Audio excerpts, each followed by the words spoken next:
তুমি ভাবলে কি করে তোমার মতো একটা থার্ড ক্লাস মেয়ের প্রপোজাল অ্যাকসেপ্ট করবে এই কুষাণ চৌধুরী? কুষাণ চৌধুরী নামটা শোনার সাথে সাথে চমকে উঠে আমি কথা বলা মানুষটার দিকে তাকালাম। যা ভেবেছিলাম ঠিক তাই। এই কুষাণ চৌধুরী যে আমার কাজিন হবে তা ভাবতেও পারি নাই। অবশ্যই কুষাণ ভাইয়া জানে না যে আমি তার কাজিন। আমার বয়স যখন 11 তখন কুষাণ ভাই ইউএসএ চলে যায়। আর কালকেই বাংলাদেশ ব্যাক করেছে পড়াশোনা কমপ্লিট করে। আমার এখন নিজের চুল নিজে ছিঁড়তে ইচ্ছে করছে যে বন্ধুদের কথা মতো কেন এই কাজ করতে গেলাম। ফ্ল্যাশব্যাক। আমি, মিতু, নাইমা আর ফাহিম 4 জনে মিলে ট্রুথ অর ডেয়ার খেলছি। আর আমি যখন ডেয়ার নেই তখন ফাহিম বলে, জিহা, তোর কাজ হলো ওই যে হাত দিয়ে ইশারা করে। একটা ছেলে দাঁড়িয়ে আছে সাদা টি শার্ট পরা, ওকে গিয়ে বলবি আই লাভ ইউ, ব্যাস এইটুকুই। আহা, মাত্র এইটুকুই? এটা তো আমার বাঁ হাতের খেল। তোরা একটু অপেক্ষা কর, আমি আসছি। হ্যাঁ হ্যাঁ, তবে শর্ত হলো আগামী 1 ঘন্টা তুই তাকে বলতে পারবি না যে তুই তাকে ডেয়ার পূরণ করার জন্য প্রপোজ করলি। বলে ফাহিম আমাকে চোখ মারে। আমি তাকে ভেঙচি দিয়ে উঠে যাই। ছেলেটা উল্টো দিকে ঘোরা ছিল, তাই আমি তার মুখ দেখতে পাইনি। আমি ছেলেটার পেছনে গিয়ে দাঁড়িয়ে চোখ বন্ধ করে বলি, এই যে মিস্টার, আমি আপনাকে ভালোবাসি। I love you. কথাটা বলেই চোখ মুখ খিচে বন্ধ করে ফেলি। তারপর তার কথা শুনে চোখ খুলে তার দিকে অবাক দৃষ্টিতে তাকিয়ে থাকি। বর্তমানে এই মেয়ে, আমি কি বলছি শুনতে পাচ্ছ তুমি? আমি নিচের দিকে তাকিয়ে আছি। এমন একটা পরিস্থিতিতে পড়তে হবে জীবনেও ভাবি নাই। আমি নিচের দিকে তাকিয়ে মিনমিন করে বলি, ধন্যবাদ ভাইয়া রিজেক্ট করে দেওয়ার জন্য। কথা শুনে ভাই অবাক চোখে আমার দিকে তাকায়। ভাইয়া কিছু বলবে তার আগে আমি তার দিকে একবার তাকিয়ে উল্টো দিকে ঘুরে হাঁটতে থাকি। আর ভাবছি ভাইয়া আগের থেকে অনেক হ্যান্ডসাম হয়ে গেছে। কাল রাতে আসা অন্ধকারে ভালো করে তাকে দেখি নাই। কুষাণ ভাইয়াদের বাড়ির রাস্তার এপাশে আর আমাদের বাড়ির উল্টো পাশে। যাই হোক, আমি ওদের 3 জনের কাছে এসে ফাহিমকে উড়াধুরা মারতে থাকি। আর ও মার খাওয়া থেকে বাঁচতে দৌড়াই। এভাবে আমরা দুজন কিছুক্ষণ দৌড়াদৌড়ি করে হাঁফিয়ে মিতু আর নাইমার কাছে এসে দাঁড়াই। ওরা আমার দিকে অবাক দৃষ্টিতে তাকিয়ে আছে। ওরা 3 জনেই অবাক।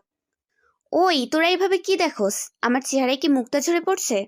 আমার কথা শুনে ওরা কোনো রিয়েক্ট করে না, কারণ তারা জানে আমি এমনই। ফাহিম আমার দিকে তাকিয়ে বলে, ওই আপাল মার্কা মাইয়া, কি হয়েছে তোর? আমার মারছস কেন? হারামি, তোর কারণে সব। তুই আর কাউকে পাইলি না? শেষমেশ আমার কাজিনকে আই লাভ ইউ বলতে বললি, যে কিনা এখনো পর্যন্ত আমাকে দেখেনি। সে যখন জানবে আমি তার বোন কাজিন লাগি, তখন কি মনে করবে? তারপর ভাইয়া বলে কিনা আমি থার্ড ক্লাস মেয়ে। শেষের কথাটা কাদো কাদো ফেস করে বলি। আমার কথা শুনে মিতু, ফাহিম আর নাইমা 3 জনে আমার দিকে চোখ বড় বড় করে তাকায়। নাইমা বলে, তার মানে উনি তোর ভাই? দোস্ত প্লিজ লাইন করে দে না। নাইমার কথা শুনে আমার গা জ্বলে যাচ্ছে। দাঁত কটমট করে তার দিকে তাকিয়ে বলি, আমি মরি আমার জ্বালায় আর তোরা আমার সাথে ফান করস? আজব, তোর কাজের তো কি হয়েছে? তুই জানোস এই কুষাণ ভাইয়াকে আমি ঠিক কতটা ভয় পাই? আর তাছাড়া কুষাণ ভাইয়া যদি একবার জিদান ভাইয়াকে মানে আমার ভাইকে বলে দেয়, তাহলে তো আমি শেষ। আরে বলবে না, চিন্তা করবি না। আমি ফাহিমের দিকে রাগি লুকে তাকাই। তারপর কিছুক্ষণ 4 জন মিলে ঝগড়া করতে থাকি। আসলে আমাদের বন্ধুত্বটাই এমন, এই ভালো তো এই খারাপ। এই সুন্দর করে কথা বলছে তো এই ঝগড়া শুরু হয়েছে। তারপর আমাদের 4 জনের আরেকটা বড় গুণ হলো আমরা কথা শুরু করব টেকনাফ থেকে, আর আমাদের কথা গিয়ে শেষ হবে তেতুলিয়ায়। কথার কোন জায়গা থেকে কোন জায়গায় পৌঁছে যায় তার ঠিক নেই। 4 জন এত ঝগড়া করি, তারপরও একজনকে না দেখলে আরেকজন থাকতে পারে না। এতটা ভালো বন্ধুত্ব আমাদের মাঝে। এবার আসুন পরিচয় দেয়া যাক।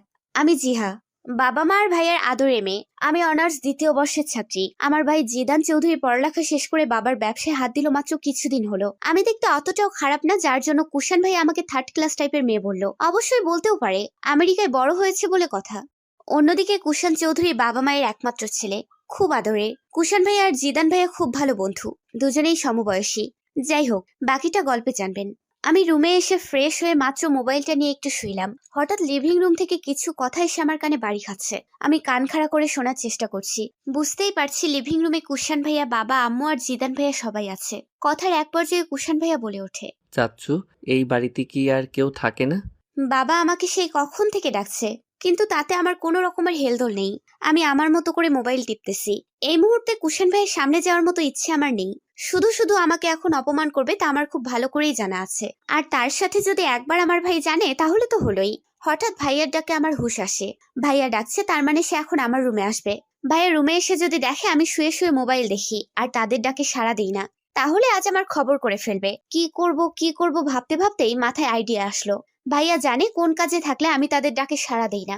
আইডিয়াটা মাথায় আসতেই আমি মুচকি হেসে এক লাফে উঠে গিয়ে টেবিলে বসে পড়তে থাকি। যদিও এখন পড়ার সময় না, তারপরও পড়তে বসেছি আমি। এমন সময় ভাইয়া আবার ডাক দেয় আমার রুমের সামনে দাঁড়িয়ে, জিহু, ওই জিহু, কই তুই?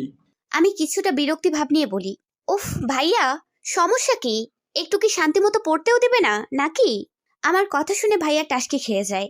তারপর কিছুটা রাগী কণ্ঠে বলে, এই টাইমে তোর কিসের পড়া? মজা করছ আমার সাথে? ভাইয়ার কথা শুনে এবার আমার কিছুটা ভয় কাজ করে। যাই হোক না কেন, সে আমার বড় ভাই। তার সাথে সবসময় হাসি ঠাট্টা করলেও ভাইয়া সব ব্যাপারে মজা করা একদম পছন্দ করে না। তার কথা হলো মজা করার সময় প্রাণ খুলে মজা করবে, আর কাজ করার সময় মন উজাড় করে কাজ করবে। ভাইয়া বেশিরভাগ সময়ই ব্যস্ত থাকে, তাই আমি তাকে ব্যস্ত কুমার বলে ডাকি। ভাইয়া, আমি তোমার সাথে মজা কেন করতে যাব? আমি একটা ইম্পর্টেন্ট অঙ্ক করতেছি, মিতু করে দিতে বলছে তাই মিতুর দোষ দিয়ে দিলাম। এবার কি হয় তাই দেখার পালা। ভাইয়া এবার অনেকটা নরম গলায় বলে, জিহু, ম্যাথটা পরে করলে হয় না? বের হয়ে দেখ কে আসছে। আহা, যার সাথে দেখা করার ভয়ে এত অভিনয় করছি, এখন তার সাথেই দেখা করতে বলছে। বয়ে গেছে। বিড়বিড় করে কথাটা বলে থামি, এবার অনেকটা জোরে বলে উঠি, ভাইয়া একটা ইম্পর্টেন্ট ম্যাথ করতেছি আমি। এই মুহূর্তে মুর্শিদাবাদের নবাব সিরাজউদ্দৌলা আসলেও তো আমি যাব না, আর তুমি আসছো কোথাকার কাকে নিয়ে? প্লিজ একটু শান্তিমতো ম্যাথটা করতে দিবে? কথাটা বলেই জিভ দিয়ে ঠোঁট ভিজিয়ে নেই। অনেক জোরে এই কথাটা বলছি, যদি কুষাণ ভাইয়া শোনে তাহলে আমার আস্ত রাখবে না। আমার মনে পড়ে যায় ছোটবেলার কথা। যখন আমার বয়স 8 বছর, তখন একদিন আমি আর আমার সাথে একটা ছেলে একটা মেয়ে ছিল। যদিও এখন তাদের নাম আমার মনে পড়ছে না। যাই হোক, তাদের দুজনের সাথে কথা বলার সময় এক ফাঁকে আমি অনেক জোরে ছেলেটার সাথে কথা বলি। ছেলেটা সহ সবাই সেখানে চমকে ওঠে।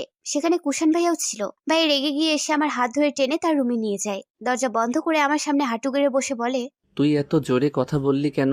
পরিস্থিতি খারাপ দেখে আমি নিচের দিকে তাকিয়ে থাকি। আমাকে চুপ করে থাকতে দেখে ভাইয়া আরো রেগে যায়। আমাকে ধমক দিয়ে বলে, কি হলো, কথা বল। আমার সারা শরীর কেঁপে ওঠে, তাও ভাইয়ের দিকে তাকানোর সাহস পাচ্ছি না। নিচের দিকে তাকিয়েই বলি, ভুল হয়ে গেছে, আর এমন হবে না। এ কথা শুনে ভাইয়া উঠে দাঁড়িয়ে যায়, আর বিছানার এক কোণে আরাম করে গিয়ে বসে বলে, 100 বার কানে ধরে উঠবস কর, তাহলেই তোকে ক্ষমা করব। ভাইয়ার কথা শুনে এবার আমার প্রায় কান্না আসছে।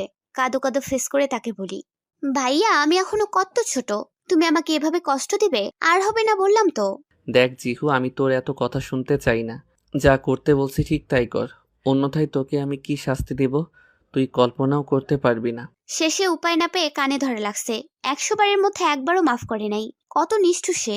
শাস্তি শেষ হতেই সে নিজে এসে আবার আমার পায়ে তেল মালিশ করে দিছে। এই শাস্তির পরে 3 দিন আমি তার সাথে কোনো কথা বলি নাই। ভাইয়া অনেকবার সরি বলছে, আমাকে চকলেট কিনে দিছে, কতভাবে রাগ ভাঙানোর চেষ্টা করছে, কিন্তু আমি তো আমি। শেষে ভাইয়া উপায় না পেয়ে আমাকে আবার ধমক দেয়, আর বলে যদি তার সাথে কথা না বলি তাহলে আরো বড় শাস্তি দেবে। ছোটবেলার কথাটা মনে পড়তেই মুখে এক চিলতে হাসি ফুটে ওঠে। কুষাণ ভাইয়া ছোটবেলা থেকে আমাকে অনেক শাসন করত, আর আদরও করত। জিদান লিভিং রুমে আসতে দেখে কুষাণ পায়ের ওপর পা তুলে সোফায় বসে মোবাইল স্ক্রল করতেছে। এতক্ষণ তার মা বাবা ছিল, কিন্তু এখন কেউ নেই। মা হয়তো কিচেনে আর বাবা রুমে নয়তো বাইরে গেছে। জিদান কুষাণের দিকে এগিয়ে এসে বলে, কুষাণ, চল বাইরে যাই। জিহু আসবে না, পড়তে বসেছে এখন। পড়তে বসলে সে একদিকে আর দুনিয়া আরেক দিকে। জিদানের কথা শুনে কুষাণ উঠে দাঁড়ায়, মোবাইল প্যান্টের পকেটে ঢুকাতে ঢুকাতে বলে, তোর বোন মনে হচ্ছে কথা বলছে একটু বেশি জোরে, তাই না? কুষাণের কথা শুনে জিদান আমতামতা করে বলে, আসলে পড়ার সময় ডিস্টার্ব করছি তো, তাই এত জোরে চিৎকার করছে। কুষাণ আর কোনো কথা না বলে চলে আসে ওই বাড়ি থেকে। অনেক রাগ লাগে তার, যাকে একটিবার দেখার জন্য ছুটে গেল সে কিনা তার সামনে আসে নাই। কিন্তু নিজের রাগকে নিয়ন্ত্রণ করে বাসায় চলে আসে সে। বাড়িতে ঢুকতে তার মা বলে, কি রে কুষাণ, কই ছিলি বাবা? চাচুর সাথে দেখা করতে গেছি মা। তার মা আরো কিছু বলতে যাবে তার আগে কুষাণ সেই স্থান ত্যাগ করে। জ্যৈষ্ঠ মাসের প্রথম দিকে তীব্র গরমে চারদিকে গমগমে ভাব। গ্রামাঞ্চল হলে হয়তোবা এত গরম পড়তো না, কোলাহলযুক্ত এই শহরে সবকিছুর পরিমাণে বেশি, তেমনি গরমটা যেন একটু বেশি। চারদিকে ভ্যাপসা গরমে কুষাণ পাগল প্রায়। যখন সে আমেরিকায় ছিল তখন এত গরম ছিল না। অবশ্যই এটা বাংলাদেশ বলে কথা। মাত্র শাওয়ার নিয়ে বের হলো কুষাণ। টাওয়াল হাতে নিয়ে ব্যালকনিতে যেতেই তার চোখে পড়ে একটা মেয়েকে। নীল থ্রি পিস পরা চুলগুলো সব ছড়িয়ে ছিটিয়ে আছে, দেখেই বোঝা যাচ্ছে মাত্র শাওয়ার নিয়ে বের হয়েছে। ওনার একটা অংশ ফ্লোরে গড়াগড়ি খাচ্ছে, কিন্তু তার সেই দিকে কোনো হেলদোল নেই। সে তো ফোনে কথা বলতেই ব্যস্ত। কুষাণের ঠিক বিপরীত দিকে ফিরে মেয়েটা দাঁড়িয়ে। তার ফোনে কথা বলার স্টাইল দেখে কুষাণ আরো মুগ্ধ হয়ে যায়। হাত নাড়িয়ে মৃদুস্বরে কথা বলছে, যদিও কথাগুলো ঠিক কি বলছে তা কুষাণ জানে না। সেদিকে তাকিয়ে কুষাণ আনমনে বলে ওঠে, নীলপরি। চারদিকে শীতল হাওয়া বইছে। প্রচন্ড বাতাসের কারণে জানালার পর্দাগুলো বারবার এলোমেলো হয়ে দোল খাচ্ছে। ঝড় হওয়ার পূর্বাভাস। চারিদিকে মনোরম দৃশ্য ফুটে উঠেছে।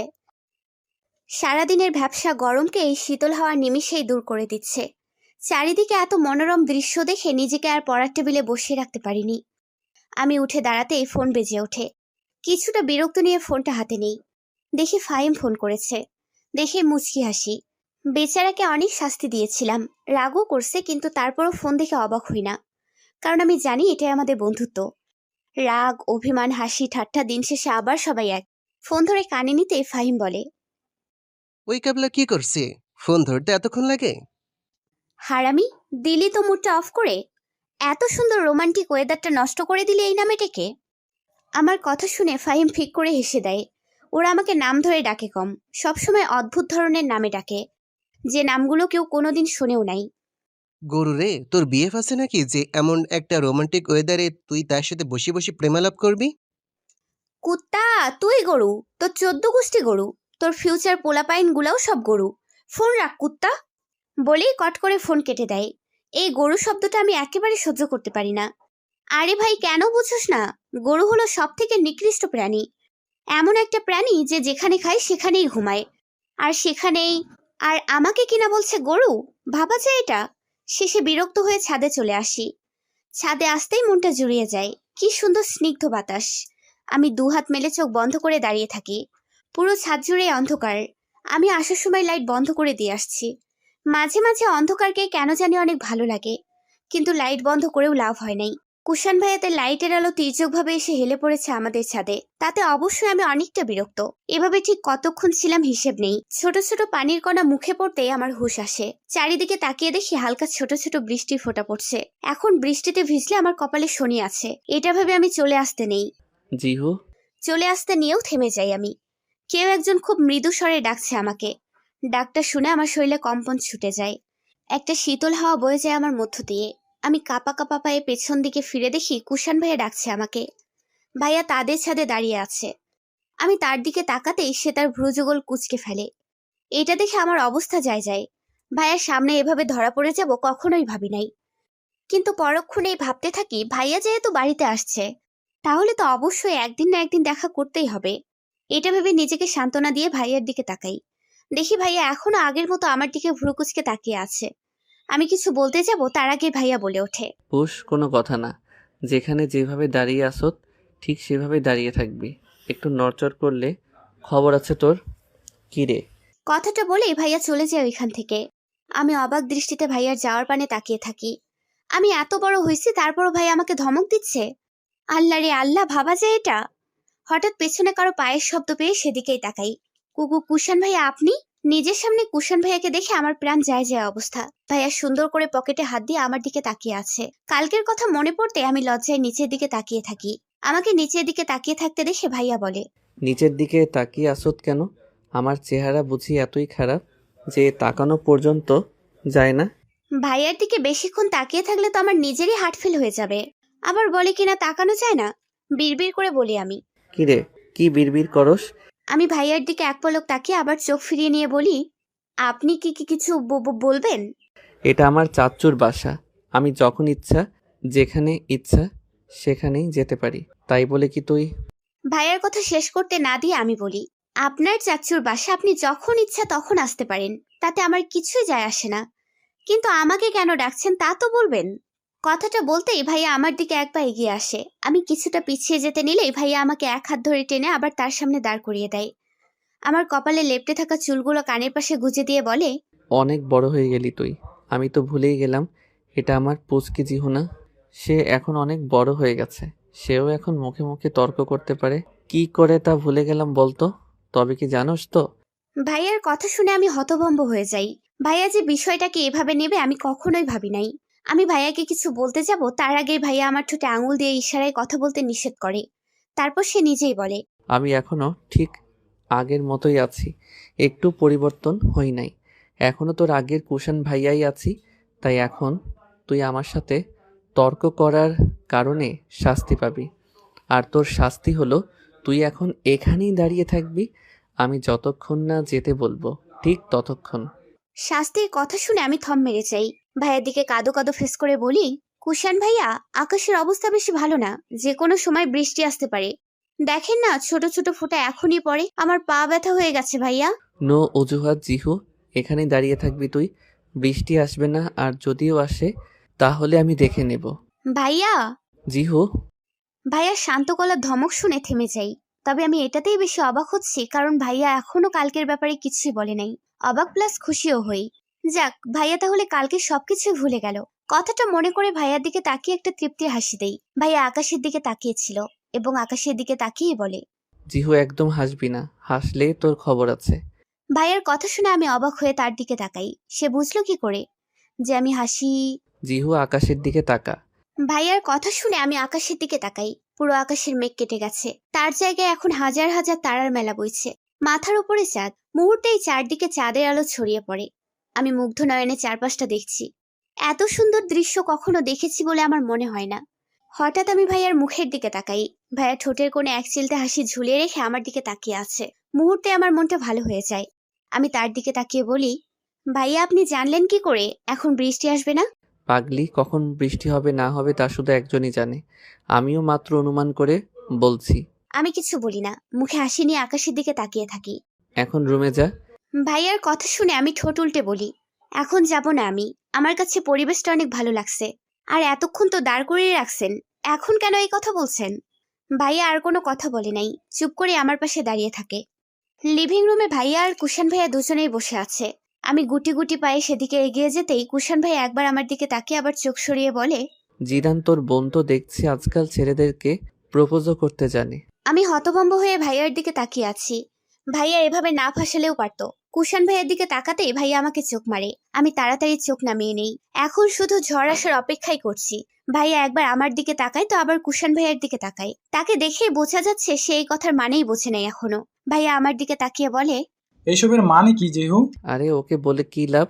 ও কি সত্যি কথা বলবে কখনো? এই কথা শুনে আমি তেলে বেগুনে জ্বলে উঠি। আমি অবাক হই কুশান ভাইয়া কি করে এই কথা বলতে পারলো। আমি কোন দিন কোন সময় কিভাবে তাকে আবার মিথ্যা বললাম। কুশান ভাইয়ার দিকে তাকিয়ে চোখ মুখ শক্ত করে বলি, ভাইয়া আমি কখন কোন দিন আপনাকে মিথ্যা বলছি? কোনোদিন ভয়ে তো আপনার সাথে কথাই বলি নাই, তাহলে এখন এই কথা বলছেন কেন? আরে বাহ জিহু, তোর মুখে আজ দেখছি খই ফুটছে। তা থামলি কেন বল? তারপর যেন কি হলো? বলে থামলো কুশান ভাইয়া। সে থামতেই দেখি জিদান ভাইয়া আমার দিকে ভ্রু কুচকে তাকিয়ে আছে। আমি এগিয়ে গিয়ে ভাইয়ার পাশে বসতেই কুশান ভাইয়া আবার বলে ওঠে, জিদান, একটু কথা ছিল তোর সাথে, চল বাহিরে যাই। আর তুই সব কিছুতেই এত সিরিয়াস কেন বলতো? আমি তো জাস্ট ওর সাথে মজা করছি। শেষের কথাটা কুশান ভাই আমার দিকে তাকিয়ে বলে। আমি চোখ নামিয়ে নেই। মনে মনে তাকে 100টা গালি দেই, সাথে স্বস্তির নিঃশ্বাস ফেলি। আমাকে সুন্দর করে অস্বস্তিকর পরিবেশে ফেলতেও পারে, আবার সময় মতো তুলে নিতেও পারে। অসহ্যকর। জিদান ভাই আর কুশান ভাইয়া দুজনেই উঠে বাইরে চলে যায়। ওরা চলে যেতেই আমিও উঠে রেডি হয়ে নেই ভার্সিটিতে যাওয়ার জন্য। ভার্সিটিতে আসতেই সবাই আমাকে ঘিরে ধরে। সবাই বলতে মিতু, ফাহিম আর নাইমা।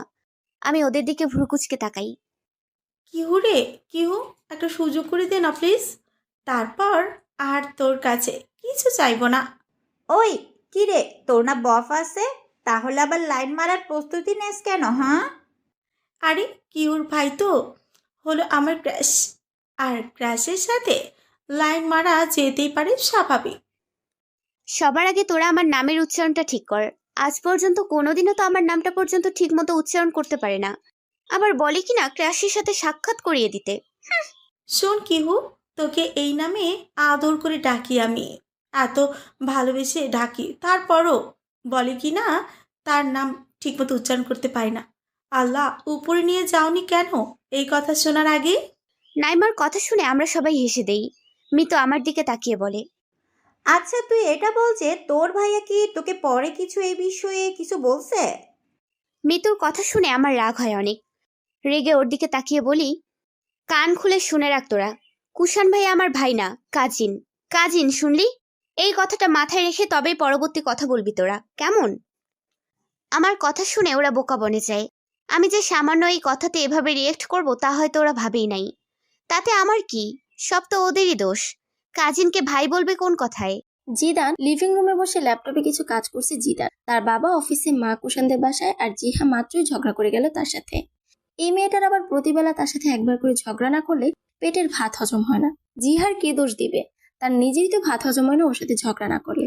প্রতিটা ভাই বোনের সম্পর্কই হয়তো বা এমন, সব ভাই তার বোনের সাথে ঝগড়া করে আর সব বোনই তার ভাইয়ের সাথে ঝগড়া করে। তাদের এই ঝগড়ার মাঝে লুকিয়ে থাকে তাদের হাজারো ভালোবাসা। হঠাৎ ডোরবেল বাজার শব্দে আমার হুঁশ আসে। এই সময় কে আসতে পারে তাই ভাবছি আমি। আম্মু তো এত তাড়াতাড়ি আসার কথা না।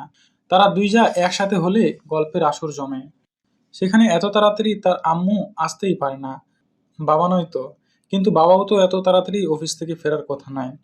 এমন হাজারো চিন্তা নিয়ে আমি দরজা খুলতেই অবাক হয়ে যাই। আমার সামনেই একটা মেয়ে দাঁড়িয়ে আছে। তাকে কোনোদিন দেখেছি বলে মনে হয় না। আর এমন মেয়েও হয়তো কোনোদিন দেখি নাই আমি। মুগ্ধ নয়নে তার দিকে তাকিয়ে আছি আমি। মেয়েটা কালো কুর্তি, সাদা জিন্স সাথে সাদা পালের কালো ওড়না, মুখে কোনো মেকআপ নেই। মেয়েটা শ্যাম বর্ণের, চোখে সানগ্লাস। এইটুকু দেখেই আমি ফিদা হয়ে যাই। হাঁ করে মেয়েটার দিকে তাকিয়ে আছি আমি। মিতু তুই? চিৎকার শুনে আমার মেজাজটাই খারাপ হয়ে যায়। একটু ভালো করে দেখতেও দিল না। আমি দরজার পাশ থেকে সরে দাঁড়াতেই মিতু গিয়ে জিহাকে জড়িয়ে ধরে। বুঝতেই পারছি এটা জিহুর ফ্রেন্ড। ওর মুখে নামও শুনেছি। মনে মনে মিতু নামটা দুইবার উচ্চারণ করে ওই দিকে তাকাতেই দেখি কেউ নেই। ভালো করে তাকিয়ে দেখি না, আমি সত্যিই দেখছি আমার সামনে কেউ নেই। তাহলে কি আমি স্বপ্নে দেখছি? কিন্তু এমন স্বপ্ন কেউ দেখে নাকি? জেহুর চিৎকার শুনেই তো স্বপ্ন থেকে বাস্তবে চলে আসার কথা। তাহলে প্রায় ঘন্টাখানেক পরে আমি রুম থেকে বের হই কুষাণের সাথে দেখা করতে। ও নিজেই ফোন করে আমাকে ওদের বাসায় যেতে বলছে। তাই বের হইছি ওদের বাসায় যাওয়ার জন্য। হঠাৎ আমার সামনে তখনকার ওই মেয়েটা, মানে মিতু আর জিহু আসে। মেয়েটাকে দেখে অজান্তেই আমার মুখে হাসি ফুটে ওঠে। ভাইয়া আম্মু কই? জিহুর কথায় আমার হুঁশ আসে। ওর দিকে তাকিয়ে বলি, বড় বাবাদের বাসায়। চলো না আমাদের সাথে প্লিজ। আমি ওর সাথে যাই। পুরোটা রাস্তা ধরে শুধু মিতুকেই দেখতে দেখতে যাই। মিতুও মাঝে মাঝে আমার দিকে আর চোখে তাকায়। বড় বাবাদের বাসায় গিয়ে দেখি কুষাণ বসে আছে সোফায়। বড় মা আর আম্মু মনে হয় রুমে। আমি গিয়ে কুষাণের পাশে বসতেই ওর হুঁশ আসে। আমি আর মিতু কুষাণ ভাইয়াদের বাসায় আসতেই ভাইয়াকে সামনে বসে থাকতে দেখে কিছুটা ঘাবড়ে যাই। কেন জানি না ভাইয়ার সামনে আসতে আমার কেমন জানি লাগে। হঠাৎ কুষাণ ভাইয়া আমার দিকে তাকিয়ে বলে, তারপর বল, জিদান, আজ কয়টা মেয়েকে প্রপোজ করলি? এবার কুষাণ ভাইয়ের কথা শুনে আমার অনেকটা বিরক্ত লাগে। আমি খুব করেই বুঝতে পারছি কুষাণ ভাই আমাকে ইন্ডিকেট করেই কথাটা বলছে। আল্লাহই জানে কতদিন ধরে আমাকে এইভাবে কথা বলে বলে খোঁটা দেয়। জ্যৈষ্ঠ মাসের মাঝামাঝি সময়। তীব্র গরমে চারদিকে খা খা করছে। আর সেই গরমে 1000 বিরক্তি নিয়ে দাঁড়িয়ে আছি আমি। এই মুহূর্তে কুষাণ ভাইয়ের প্রতি প্রচুর রাগ লাগছে। লোকটা নাকি আজ আমাকে নিতে আসবে। আমি ভার্সিটির গেটের সামনে দাঁড়িয়ে আছি। আজ ভার্সিটিতে আসার সময় জিদান ভাইয়া ড্রপ করে গেছে। আর বলছে সে নাকি আসতে পারবে না, তাই কুষাণ ভাইয়া আসবে। কিন্তু কোথায় সে? আমি গত আধ ঘন্টার মতো দাঁড়িয়ে আছি, অথচ তার কোনো খবর নেই। এমন সময় আমার সামনে গাড়ি এসে দাঁড়ায়। মনে মনে ঠিক করি এখন গিয়ে 1000টা রামধমক দেব তাকে। আর তাই ভেবেই তার দিকে এগিয়ে যাই। ইতোমধ্যে ভাইয়া গাড়ির গ্লাস নামিয়ে আমার দিকে তাকায়। আমি গাড়িতে উঠে ভাইয়ের দিকে তাকিয়ে কিছু বলতে যাব, তার আগেই তার দিকে চোখ পড়তে আমি চমকে উঠি। এই রোদে ভাইয়ের অবস্থা বেহাল। গায়ে সাদা শার্ট ভিজে সারা শরীর লেপ্টে আছে। ফ্রন্ট সিটেই তার কোট রাখা ছিল। আমি ওঠার আগে ভাইয়া ওইটা সরিয়ে নিজের কোলের ওপর রাখে। ঘামে ভিজে আছে সে। তাকে দেখে মনে হচ্ছে সে এখন শাওয়ার নিয়ে আসছে। চুলগুলো কপাল লেপ্টে আছে। হঠাৎ তার ড্রেস আপ দেখে আমার মনে পড়ে যায় আজ ভাইয়ার অফিসে জয়েন হওয়ার কথা। কথাটা মনে পড়তেই আমার রাগ নিমিষেই কর্পূরের মতো উড়ে যায়। রাগের জায়গায় এখন আমার বড্ড মায়া লাগছে তার প্রতি। ভাইয়া আমার দিকে তাকিয়ে বলে, সরি রে, আসলে আজ অফিসের প্রথম দিন, তাই বের হতে অনেকটা সময় লাগলো।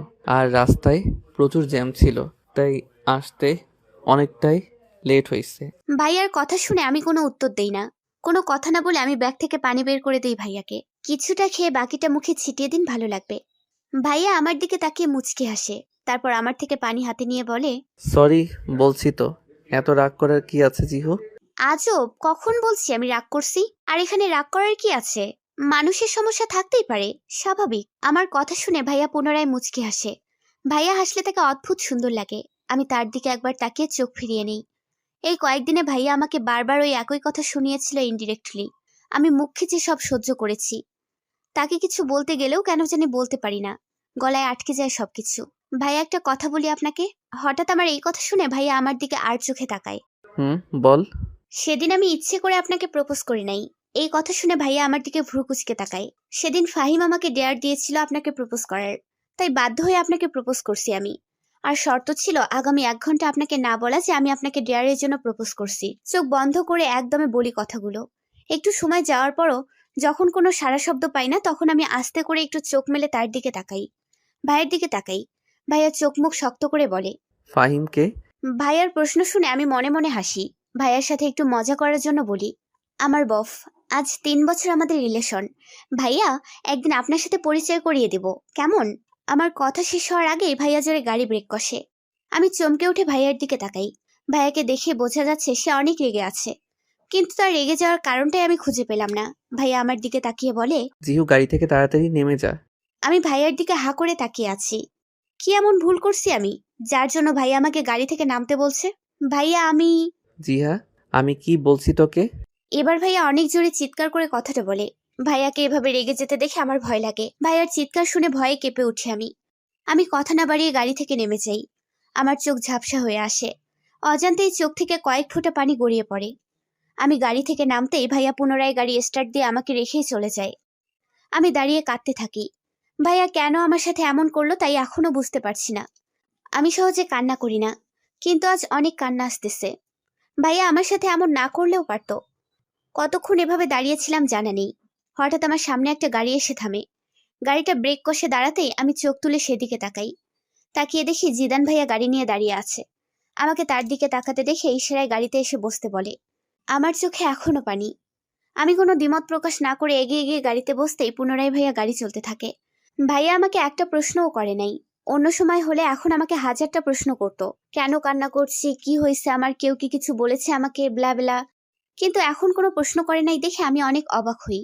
ভার্সিটি থেকে এসে সেই যে রুমে ঢুকলাম এখনো বের হই নাই। এখন রাত 8টা বাজে। ভার্সিটি থেকে এসে শাওয়ার নিয়ে আমি রুমে অনেকক্ষণ বসেছিলাম বললে ভুল হবে। বসে বসে মিতুর সাথে কথা বলছি। ওদের থেকে আমি কোনো কথাই গোপন রাখি না, তাই সবকিছুই বলছি। সব শুনে ও বলছে, দেখ জিহু, আমার মনে হয় কুষাণ ভাইয়া তোর এই কথাই রাগ করছে। তুই কেন বলতে গেলি যে তুই ফাহিমকে ভালোবাসিস? এটা বলা হয়তো তোর উচিত হয় না। কিন্তু এত মাইন্ড করার কি আছে? আমি তো তার সাথে মজা করছি। আর কেনই বা ভাইয়া এই কথা শুনে এতটা রিয়েক্ট করলো? আমি যা ভাবছি তা নাও হতে পারে। তুই একটা কাজ কর, তুই বরং এখন কুষাণ ভাইয়াদের ফ্ল্যাটে যা, গিয়ে দেখ ভাইয়া কি করে। যদি মন খারাপ করে থাকে তাহলে মনটা ভালো করে দিয়ে আয়। আমি অবাক হয়ে মিতুর কথা শুনছিলাম। ভাবছি আসলেই কি মিতু পাগল টাগল হয়ে গেল নাকি? এই মিতু, তুই কি পাগল নাকি? আর আমি তার মন ভালো করব কিভাবে? সেটা তুই ভালো জানিস, আমি কিভাবে জানবো? যেটা বলছিস সেটা কর, তোর জন্য ভালো হবে। বলেই কট করে ফোনটা কেটে দেয়। আমি ফোনের দিকে এক দৃষ্টিতে তাকিয়ে আছি। কি করব তাই ভেবে পাচ্ছি না। ভাবতে ভাবতেই তখন ঘুমিয়ে পড়েছিলাম। এখন ঘুম থেকে উঠে এত রাত হয়ে গেল দেখতেই অনেকটা চমকে উঠি। আবার ভাবতে থাকি, আসলেই কি আমার ভাইয়ের কাছে যাওয়া উচিত? উনি এত অল্পতেই কেন রেগে গেলেন? আমাকে তো উনি সহ্যই করতে পারেন না। তবে এমন হাজারটা প্রশ্ন আমার মনে পীড়া দিচ্ছে। ভাবনার মাঝে আম্মু ডাক দিল। জিহা, মা কি হয়েছে তোর? দরজা খুলিস না কেন? না খেয়ে থাকবি নাকি আজ? আমি ফোঁস করে একটা দীর্ঘশ্বাস ফেলে বলি, আম্মু পরে খেয়ে নেব, আমি এখন ইচ্ছে করছে না আমার। আম্মু আর বাড়াবাড়ি না করে চলে যায় বুঝতেই পারি, কারণ আম্মু খুব ভালো করেই জানে যে আমি ঠিক কতটা ঘাটতারা। তাই আর কথা বাড়াই না। আমি চোখ বন্ধ করে কয়েকবার নিঃশ্বাস নিয়ে উঠে দাঁড়াই। উঠে গিয়ে ফ্রেশ হয়ে ফোন হাতে নিয়ে রুম থেকে বেরিয়ে আসি। জিদান ভাইয়া লিভিং রুমে বসে বসে মোবাইলে কিছু দেখছে, আম্মু কিচেনে। আমি ধীর পায়ে গিয়ে ভাইয়ার পাশে বসে পড়ি। ভাইয়ার পাশে বসতেই ভাইয়া চমকে উঠে আমার দিকে তাকায়। আমাকে দেখে চোখ বন্ধ করে একটা নিঃশ্বাস নিয়ে বলে, ম্যাডাম অবশেষে বের হলেন রুম থেকে। তা আমি তো ভাবলাম সারা দিনেও হয়তো আর বের হবেন না। অন্য সময় হলে ভাইয়ার কথার পাল্টা জবাব দিতাম, কিন্তু এখন জবাব দেওয়ার মতো এনার্জি বা ইচ্ছা কোনোটাই নেই আমার। তাই আমি কিছু না বলে 2 হাতে ভাইয়ার গলা জড়িয়ে বুকে মাথা গুজে থাকি। আমার কাছে জিদান ভাইয়া হক চকিয়ে গেলে উপরে নিজেকে সামলে নিয়ে এক হাতে আমায় পেছন থেকে জড়িয়ে ধরে বলে, তোর কি মন খারাপ জিহু? আমি কিছু না বলে মাথা নাড়িয়ে না বলি। তারপর ভাইয়াও আর কোনো কথা না বলে চুপ করে বসে থাকে। আমিও ভাইয়ার বুকে গুটিসুটি মেরে চোখ বন্ধ করে চুপ করে বসে থাকি।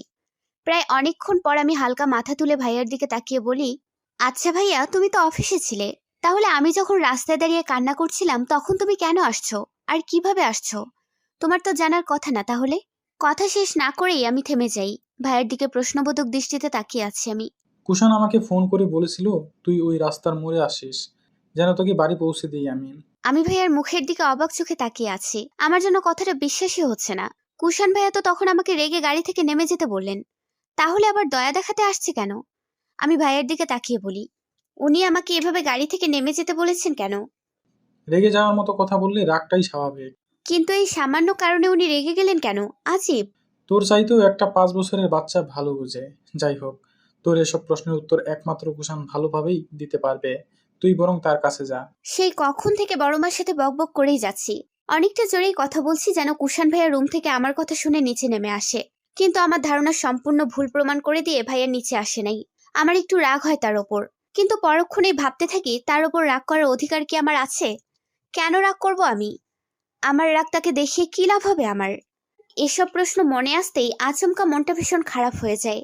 আমি বড়মার দিকে একবার তাকিয়ে একটু জোরেই বলি, ঠিক আছে বড়মা, আজ না হয় আমি আসি, অন্য একদিন আসবো, আজ আমার পড়া আছে। কথাটা বলতেই বড়মা ফিক করে হেসে দেয়। তার হাসির কারণটাও আমার জানা নেই। আমি এমনভাবে কথা বলছি যেন আমি অনেক দূর থেকে তাদের বাড়ি আসছি। এখন না গেলে খুব বড় সমস্যা হয়ে যেতে পারে। এসব শুনেই বড়মা হেসে দেয়। তারপর আমি ফিসফিস করে বলি, বড়মা, ভাইয়া আমার উপর রেগে আছে, একটু গিয়ে দেখে উনি কি করছে। আমার কথা শুনে বড়মা মুচকি হাসে। তারপর আমাকে সম্মতি দিতে আমি ভাইয়ার রুমের দিকে এগিয়ে যাই। দরজার কাছে যেতেই দেখি দরজা খোলা।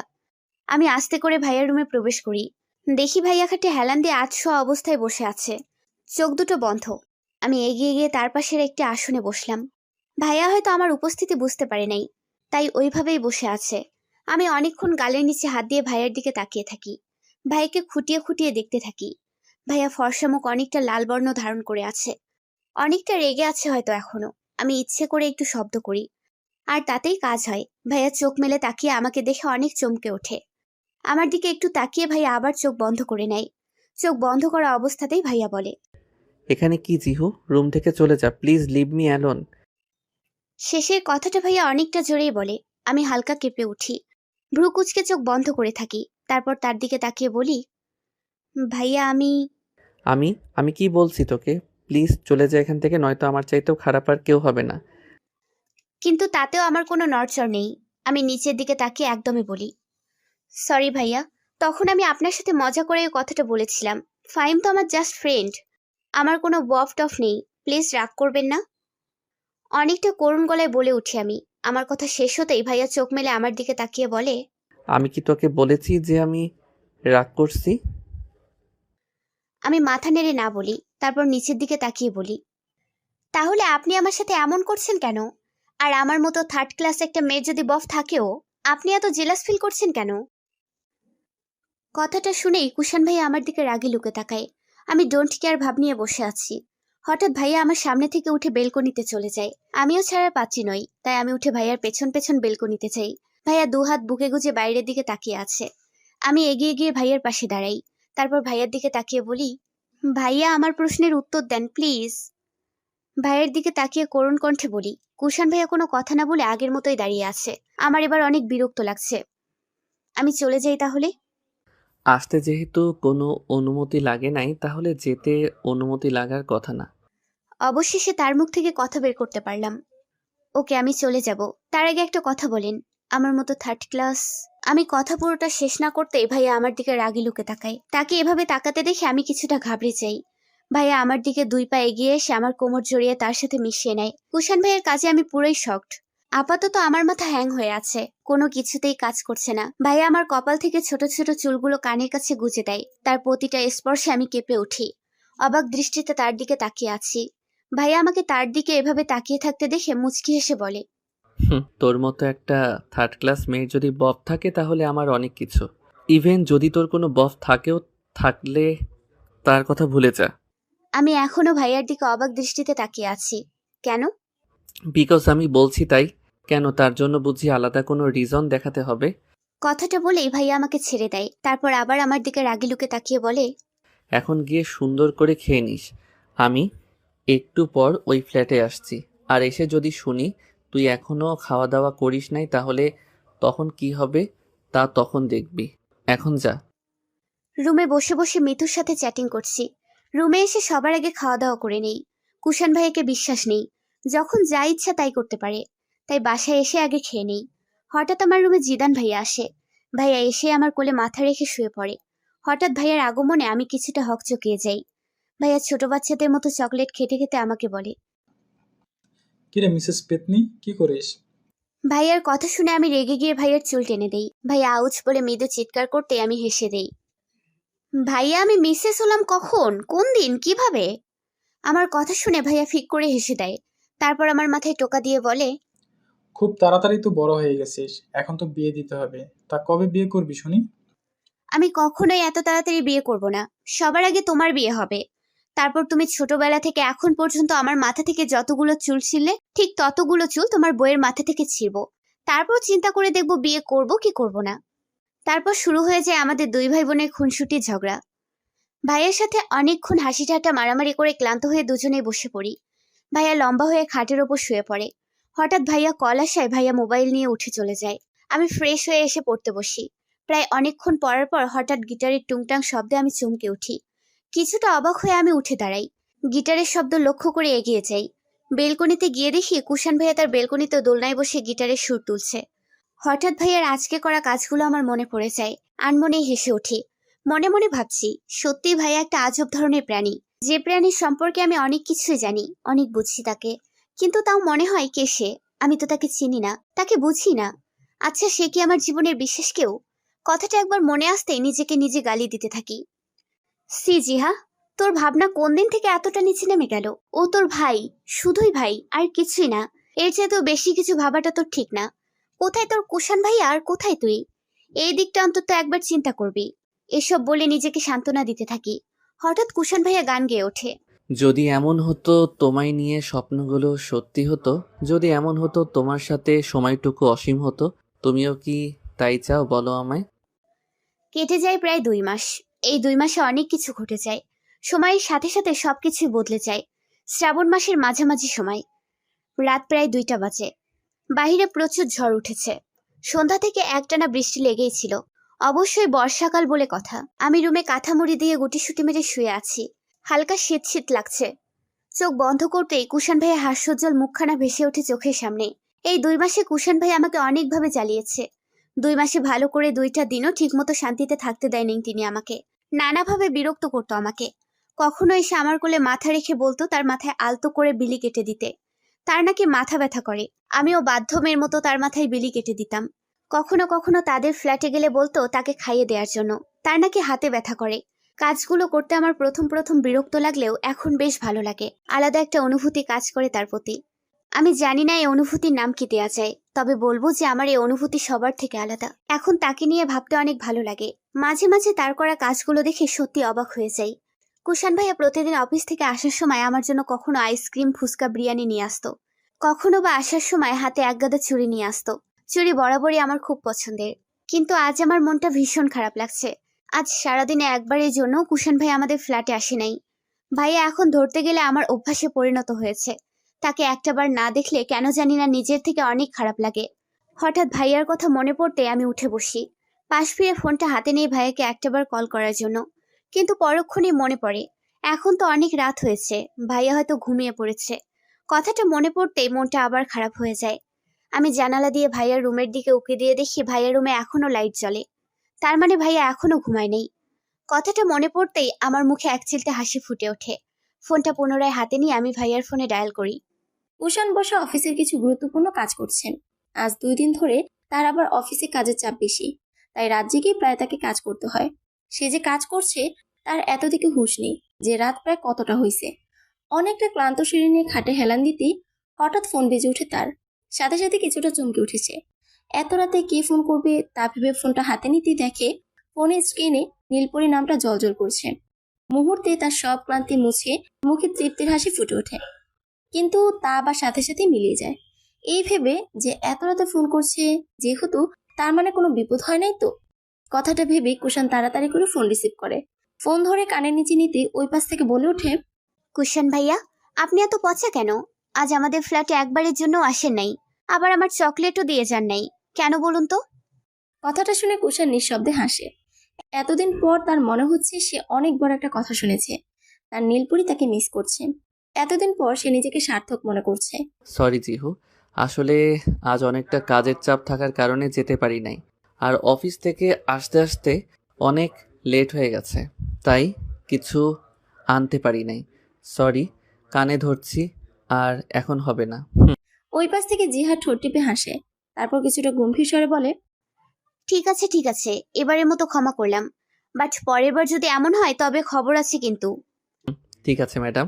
মুচকে এসে বলে কুষাণ। তারপর কিছুটা গম্ভীর স্বরে বলে, কাল সকালে রেডি থাকবি, আমি তোকে কলেজে ড্রপ করে দিব। ঠিক আছে ভাইয়া। তারপর ভাইয়ার সাথে টুকটাক আরো কিছু কথা বলে ফোন কেটে দেই আমি। ভার্সিটিতে বড় একটা গাছের নিচে বসে আমি, নাইমা, মিতু আর ফাহিম বসে আড্ডা দিতেছি। কুশান ভাই একটু আগে আমাকে দিয়ে গেছে।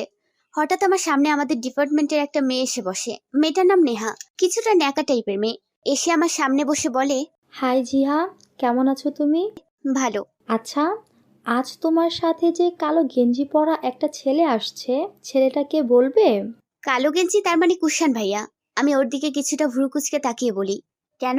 আসলে ছেলেটাকে অনেক পছন্দ হয়েছে, তাই। নেহার কথাটা শুনেই আমার মাথায় দফ করে আগুন জ্বলে ওঠে।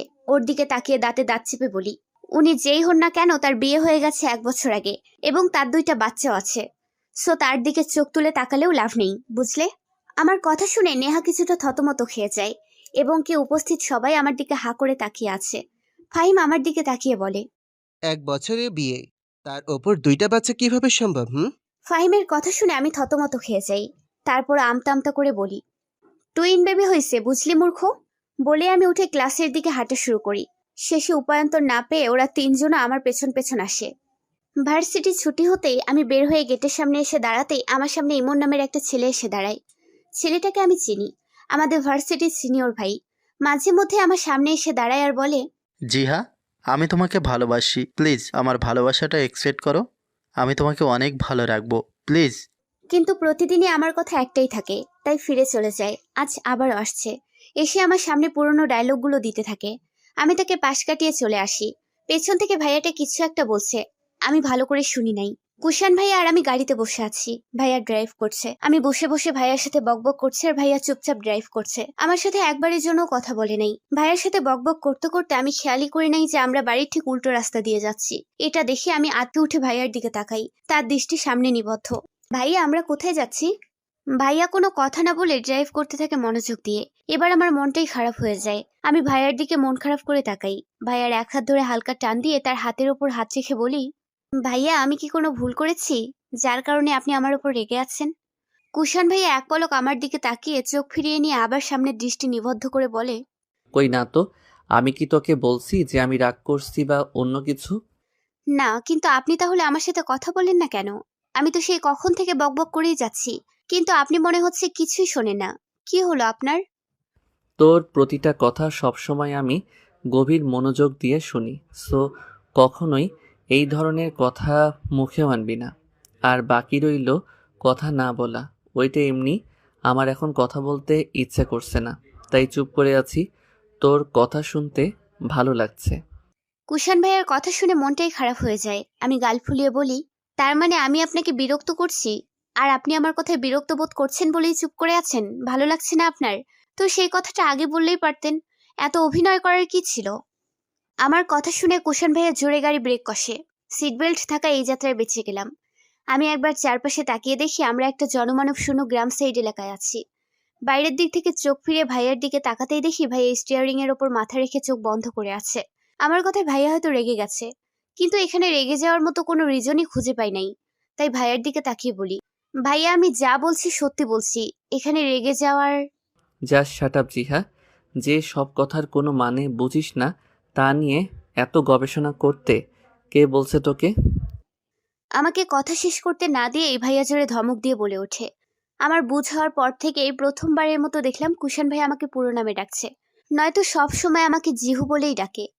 আমার এবার অনেক ভয় করছে। ভাইয়া বাইরের দিক থেকে চোখ ফিরিয়ে এনে আমার দিকে তাকায়, তারপর বলে, জিহা, তুই নিজেও জানিস না আমার কাছে তোর মূল্য ঠিক কতটুকু। কি বলবো আমি তোকে, কথা বলার কোনো অবস্থাতেই নেই এখন আমি। যে মানুষটার একটু কথা শোনার জন্য দিশেহারা হয়ে যেতাম, যাকে একটা মুহূর্ত দেখার জন্য মন চাইতো, সে যখন আমার পাশে থাকে কিংবা কথা বলে, তখন কেন আমার বিরক্ত লাগবে জিহু? কেন? Answer me. ভাইয়ার চিৎকারে আমি কেঁপে উঠি। নিচের দিকে তাকিয়ে ভাইয়ের বলা কথাগুলো আমি ভাবতে থাকি।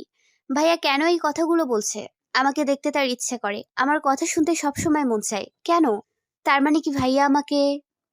আর কিছু ভাবতে পারছি না আমি। ভাইয়ের দিকে তাকাতেই দেখি ভাইয়া গাড়ি স্টার্ট দিচ্ছে। তার চোখ মুখ পুরোটাই লাল হয়ে আছে, বেশি রেগে গেলে যা হয় আর কি। ভাইয়া গাড়ি ঘুরিয়ে আবার বাড়ির পথে যেতে থাকে। আমার একবার ইচ্ছে করছিল তাকে জিজ্ঞেস করে যে আমরা কোথায় যাচ্ছিলাম, কিন্তু সাহসী হয়নি তার সাথে দ্বিতীয়বারের মতো কথা বলার। আমি নিচের দিকে তাকিয়ে আছি। কেটে যায় আরো 3 দিন। এই 3 দিনে প্রতিটা দিন আবার আমাকে ইমন ডিস্টার্ব করে গেছে। স্নেহর ভাই কারণে আমি কিছু বলতে পারি নাই। এই 3 দিনের মধ্যে কুশান ভাই একবারের জন্য আমাদের ফ্ল্যাটে আসি নাই। ধরতে গেলে এই 3 দিনে একদিনও আমি ভাইয়াকে দেখি নাই। আমি তো ভেবেছিলাম কুশান ভাইয়া হয়তো বাড়িতে নেই, কিন্তু বড় মাকে জিজ্ঞেস করতেই তিনি বলছে ভাইয়া নাকি বাড়িতেই আছে। অফিসে কাজের চাপ হয়তো একটু বেশি, যার কারণে ভাইয়াকে দেখা যাচ্ছে না। কিন্তু আমার তা মনে হচ্ছে না। আমার কেন জানি মনে হচ্ছে ভাইয়া আমাকে ইগনোর করছে, আমার সাথে ইচ্ছে করেই দেখা করছে না। আমার কিচ্ছু ভাল লাগে না। সব সময় ইচ্ছে করে একবার কুশান ভাইয়ের সাথে কথা বলি, ভাইয়াকে একবারের জন্য একটু দেখতে ইচ্ছে করে। আমার অনেক কান্না আসছে, সহ্য করতে পারছি না কিছুই। এখন রাত প্রায় 9টা বাজতে চলেছে। আমি বেলকনিতে রেলিং এর সাথে হেলান দিয়ে দাঁড়িয়ে আছি। চোখ দিয়ে এক ফোঁটা জল অজান্তেই গড়িয়ে পড়ে। আমি জানি না ভাইয়ার জন্য আমার এত খারাপ লাগছে কেন, শুধু জানি তাকে ছাড়া আমার সময় কাটে না। তাকে ছাড়া আমি একেবারেই অচল। হঠাৎ আমার চোখ যায় ভাইয়ের রুমের দিকে, আলো জ্বলছে। তার মানে ভাইয়া এখন বাড়িতেই আছে। আমি এক হাত দিয়ে চোখের জল মুছে রুম থেকে বেরিয়ে যাই কুশান ভাইদের ফ্ল্যাটে যাওয়ার জন্য। লিভিং রুমে এখন কেউ নেই। জিদান ভাইয়া এখনো অফিস থেকে ফিরে নাই। বাবা অফিসে, আর মা হয়তো রুমে আছে, যার কারণে আমি আসার সময় কারো চোখেই পড়ি নাই। আমি ভাইয়ার রুমে আসতেই দেখি কুশান ভাইয়া সদ্য শাওয়ার নিয়ে বের হয়েছে, কালো ট্রাউজার আর খালি গায়ে গলায় টাওয়াল ঝুলানো। আমি ভাইয়ার দিকে এক পলক তাকিয়ে চোখ সরিয়ে নেই। ভাইয়াকে দেখে বোঝা যাচ্ছে ভাইয়া আমাকে এখানে মোটেও আশা করে নাই। আমাকে এভাবে হঠাৎ তার রুমে আসতে দেখে তিনি কিছুটা অপ্রস্তুত হয়ে পড়ে। তারপর নিজেকে কিছুটা সামলে বলে, কি চাই এখানে? ভাইয়া আপনি আমাকে এভাবে ইগনোর করছেন কেন? আমি তোকে ইগনোর করতে যাব কেন? আমি তোকে ইগনোর করার কে? নিজেকে এত ইম্পর্টেন্ট ভাবার কোনো প্রশ্নই ওঠে না। এখানে কি তোর? যা না, ভার্সিটিতে যা। ওইখানে তো তোর জন্য কতজন অপেক্ষা করছে। তাহলে আমার কাছে কি তোর বিরক্ত লাগছে? আমার জিহু, প্লিজ রুম থেকে বের হয়ে যা। একা থাকতে দে আমাকে একটু প্লিজ। কুশান ভাইয়ের কথা শুনে আমার চোখ থেকে টপ টপ করে পানি গড়িয়ে পড়ে। ভাইয়ের দিকে তাকিয়ে কিছু বলতে যাব, তার আগে ভাইয়া আমার সামনে থেকে সরে বেলকনিতে চলে যায়।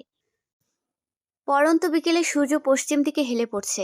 চারিদিকে পাখিদের নিড়ে ফেরার তো শুরু হয়ে গেছে। পরন্ত বিকেলে পাখিরা যখন পশ্চিম আকাশে ওড়ে নিড়ে ফেরার উদ্দেশ্যে, তখন প্রকৃতির দৃশ্য হয়ে ওঠে মনোমুগ্ধকর। আর সেই কখন থেকে ছাদে দাঁড়িয়ে আমি প্রকৃতির এই মনোরম দৃশ্যকে উপভোগ করছি। কত নিখুঁতভাবে তৈরি এই দৃশ্য, নেই কোনো কৃত্রিমতা। মানুষের মতো এই দৃশ্য কখনো ছলনা করতে পারে না, মানুষের মতো অভিনয় করতে পারে না। মানুষ তো তার সারাটা জীবন অভিনয় করতে করতেই কাটিয়ে দেয়। ভাবতে একটা দীর্ঘশ্বাস ফেলে আবার আকাশের দিকে তাকাই আমি। আজ ভার্সিটিতে যাই নাই আমি। নাইমা ফোন করে কারণ জানতে চাইলেই বলছি আমি অসুস্থতায় আসতে পারবো না। বাসায় একটা বলে কাটিয়ে দিয়েছি। সেই ঘটনার পর রাত গড়িয়ে সকাল, এবং এখন বিকেল বেলা। তারপর আমি কুশান ভাইয়ের বলা কথাটা ভুলতে পারছি না। আমার মনে হচ্ছে আমি ভাইয়াকে সত্যিই ভালোবাসি। কিন্তু আমি কি করব এখন? মানুষটা তো বলেই দিল আমাকে নাকি তার বিরক্ত লাগে। যার কাছে আমি একটা বিরক্তকর প্রাণী, সেই মানুষটা আমাকে কি করে ভালোবাসবে? মনে পড়ে যায় আবার ভাইয়ার কাল রাতে বলা কথাটা। আমি তোকে ইগনোর করতে যাব কেন? আমি তোকে ইগনোর করার কে? নিজেকে এত ইম্পর্টেন্ট ভাবার কোনো প্রশ্নই ওঠে না। এখানে কি তোর? যা না, ভার্সিটিতে যা। ওইখানে তো তোর জন্য কতজন অপেক্ষা করছে। তাহলে আমার কাছে কি তোর? বিরক্ত লাগছে আমার। জিহু, প্লিজ রুম থেকে বের হয়ে যা। একা থাকতে দে আমাকে একটু প্লিজ। কথাটা মনে পড়তেই আবার চোখ দিয়ে এক ফোঁটা জল গড়িয়ে পড়ে। হঠাৎ কোনো কিছু শব্দে আমি ভাবনার জগৎ থেকে বেরিয়ে আসি। আমার ঠিক পেছন দিক থেকেই শব্দটা আসছে।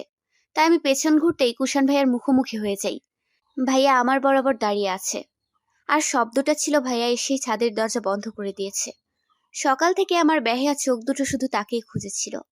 এখন মনে একটু শান্তি হলো তাকে দেখে। তার দিকে তাকিয়ে আমার মুখে ক্ষীণ হাসি রেখা ফুটে ওঠার আগেই তা মিলিয়ে যায়। কাল রাতে বলা তার কথাগুলো মনে পড়তেই আমি চোখ বন্ধ করে আবার উল্টো দিকে ঘুরে দাঁড়িয়ে আকাশ দেখার অভিনয় করতে থাকি। ভাইয়া এতক্ষণ আমার দিকে এক দৃষ্টিতে তাকিয়েছিল। আমি বুঝি না যে মানুষটার কাছে আমি বিরক্তকর প্রাণী। সে এখন আমার কাছে কেন আসছে? এখন যদি কিছু জিজ্ঞেস করি তাহলে বলবে আমার চাচ্চুর বাসা, আমি যখন ইচ্ছে তখন আসবো, তাতে তোর কি? হঠাৎ আমার ঘাড়ে কারো গরম নিঃশ্বাস পড়তেই আমি কেঁপে উঠি। পেছন ঘুরে দাঁড়ানোর ক্ষমতা আমার নেই। কুশান ভাই আমাকে পেছন থেকে জড়িয়ে ধরেছে। মুহূর্তে আমার শরীরে একটা শীতল হাওয়া বয়ে যায়। ভাইয়া আমার চুলে মুখ গুজে আছে। তার গরম নিঃশ্বাস আমার ঘাড়ে আছড়ে পড়ছে। আমার নিঃশ্বাস বন্ধ হওয়ার উপক্রম। আমি চোখ বন্ধ করে ভাইয়াকে অনুভব করতে থাকি। হঠাৎ আমার কাল রাতের কথা মনে হতেই আমার চোখ মুখ লাল হয়ে যায়। আমি ভাইয়াকে ঝাড়া দিয়ে সরিয়ে দেই। হঠাৎ এমন আক্রমণের জন্য কুশান ভাইয়া মোটেও প্রস্তুত ছিল না। তাই সে ছিটকে কিছুটা দূরে চলে যায়। আমার দিকে তাকাতেই আমি বলি, লজ্জা করে না আপনার এভাবে একটা মেয়েকে জড়িয়ে ধরতে? অবশ্যই লজ্জা করার কথাও না। যে ছেলে ছোটবেলা থেকে আমেরিকায় বড় হয়েছে সে তো এমন করবেই, যখন তখন এভাবে জড়িয়ে ধরতেই পারে, স্বাভাবিক। কিন্তু মিস্টার কুষাণ চৌধুরী, আপনি ভুলে যাবেন না এটা বাংলাদেশ, আমেরিকা না। তাই আপনার এসব মেয়েদের সাথে ঘষাঘষি করাটা এখানে মানায় না। কিছুটা জোরে আমি কথাটা বলি। আমার কথা শুনে কুষাণ ভাইয়া কিছুটা হকচকিয়ে যায়। ও যে এমন কথা বলবে সেটা কুষাণ ভাইয়ের জীবনেও ভাবে নাই। তাই অবাক দৃষ্টিতে তার দিকে তাকিয়ে বলে, কি বলস এসব তুই জিহু? মাথা ঠিক আছে তোর? কুষাণ ভাইয়ের কথা শুনে আমি প্রচন্ড রেগে যাই। হঠাৎ ভাইয়ের কলার চেপে ধরে বলি, একদম আমাকে এই নামে ডাকবেন না। আমার নাম জিহা, আর ওই নামেই আমাকে ডাকবেন। আমাকে জিহু তো তারাই বলবে যাদের কাছে আমি কখনোই বিরক্তকর প্রাণী হয়ে থাকবো না। যারা আমাকে মনে প্রাণে ভালোবাসে একমাত্র তাদেরই এই নামে ডাকার অধিকার আছে। আর আপনার সেই অধিকার নেই মিস্টার কুষাণ চৌধুরী। কচ আপনি সেই অধিকারটুকু হারিয়েছেন। কারো বিরক্তিকর কারণ হয়ে থাকতে চাই না আমি। শেষের কথাটা অনেক জোরে চিৎকার করে বলি আর কান্না করে দেই। আমি তাড়াতাড়ি ভাইয়াকে ছেড়ে দিয়ে দৌড়ে ছাদ থেকে নেমে যাই। কুষাণ এখনো হতভম্ব হয়ে দাঁড়িয়ে আছে। সবকিছু যেন তার মাথার উপর দিয়ে গেল।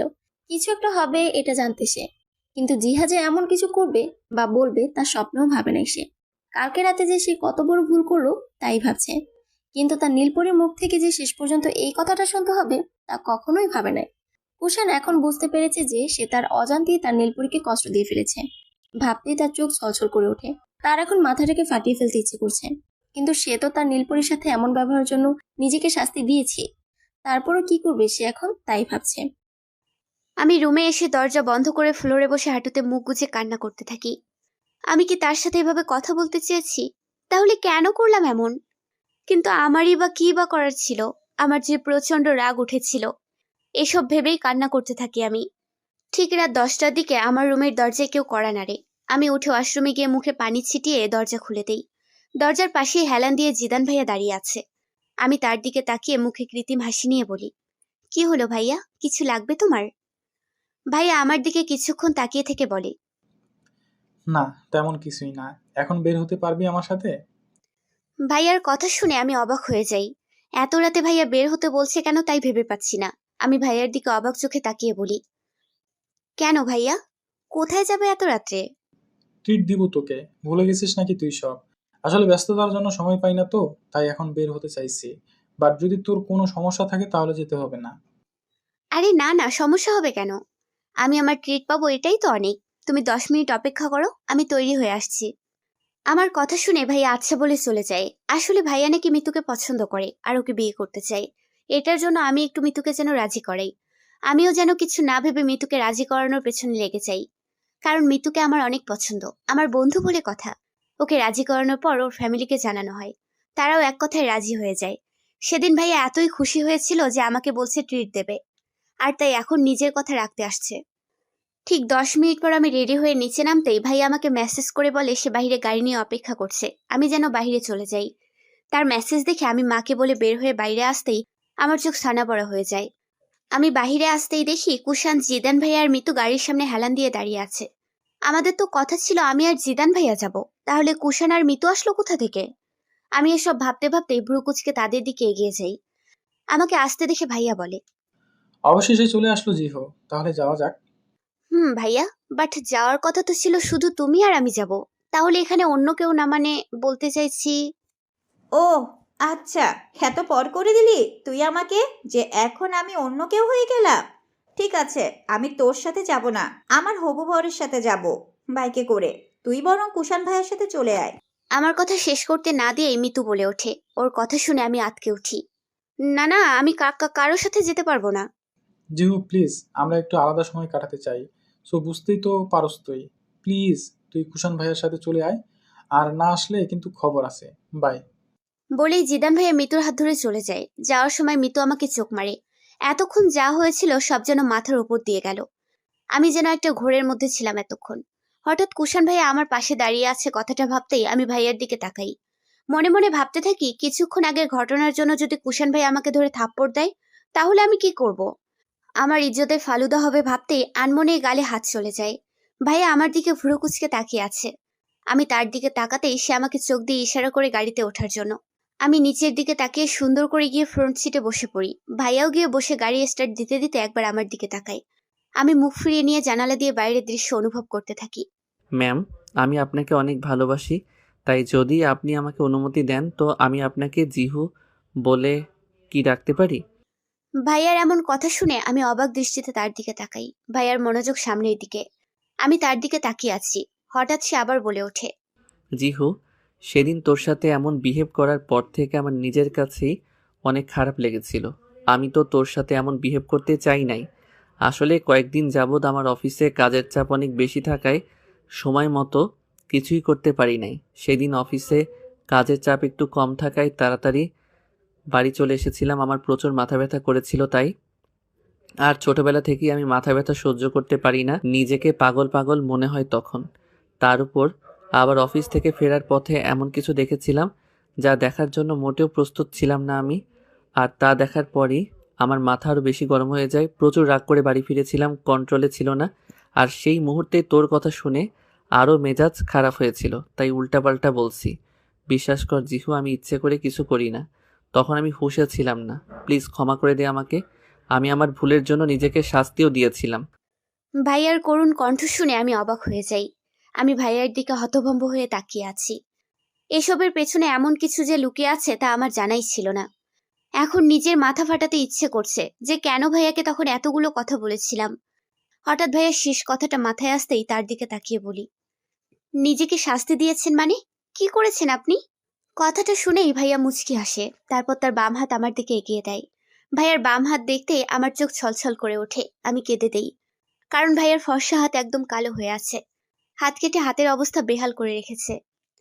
আপনি কি পাগল? কি করেছেন এটা? আমি আপনার কে যে আমার সাথে খারাপ বিহেভ করার কারণে আপনি নিজেকে এভাবে কষ্ট দিলেন? আমার কথা শুনে ভাইয়া মুচকি হেসে একবার আমার দিকে তাকিয়ে বলে, যখন থেকে আমি বুঝতে শিখেছি ঠিক তখন থেকে আমার এই মনে তোমার বসবাস। তোমাকে নিয়ে ভাবতে ভালো লাগে। তোমার হাসিতে মুগ্ধ হয়ে যাই আমি। চোখ বন্ধ করলে শুধু তোমাকে দেখতে পাই। আর এখন আমি খুব ভালো করেই বুঝতে পেরেছি এই তুমি ছাড়া আমি পুরোই অচল। আমি মুগ্ধ নয়নে ভাইয়ের দিকে তাকিয়ে আছি। নিমিষে আমার সব রাগ অভিমান ধুলোয় মিশে যায়। যখন ভাইয়ের কথাগুলোর মানে বুঝলাম তখন লজ্জায় নুয়ে পড়ি। ভাবতেই অনেক খুশি লাগে আমার। হঠাৎ আমি ভাইয়ের বাম হাতটা উঁচু করে কাটা স্থানে ভালোবাসার পরশ এঁকে দিয়ে তার বুকে মাথা রেখে বলি, আমিও মনে হয় একই রোগে আক্রান্ত। বলেই ভাইয়ের বুকে মাথা রেখে এই সময়টাকে অনুভব করতে থাকি। প্রকৃতির দৃশ্য নিতান্তই সুন্দর।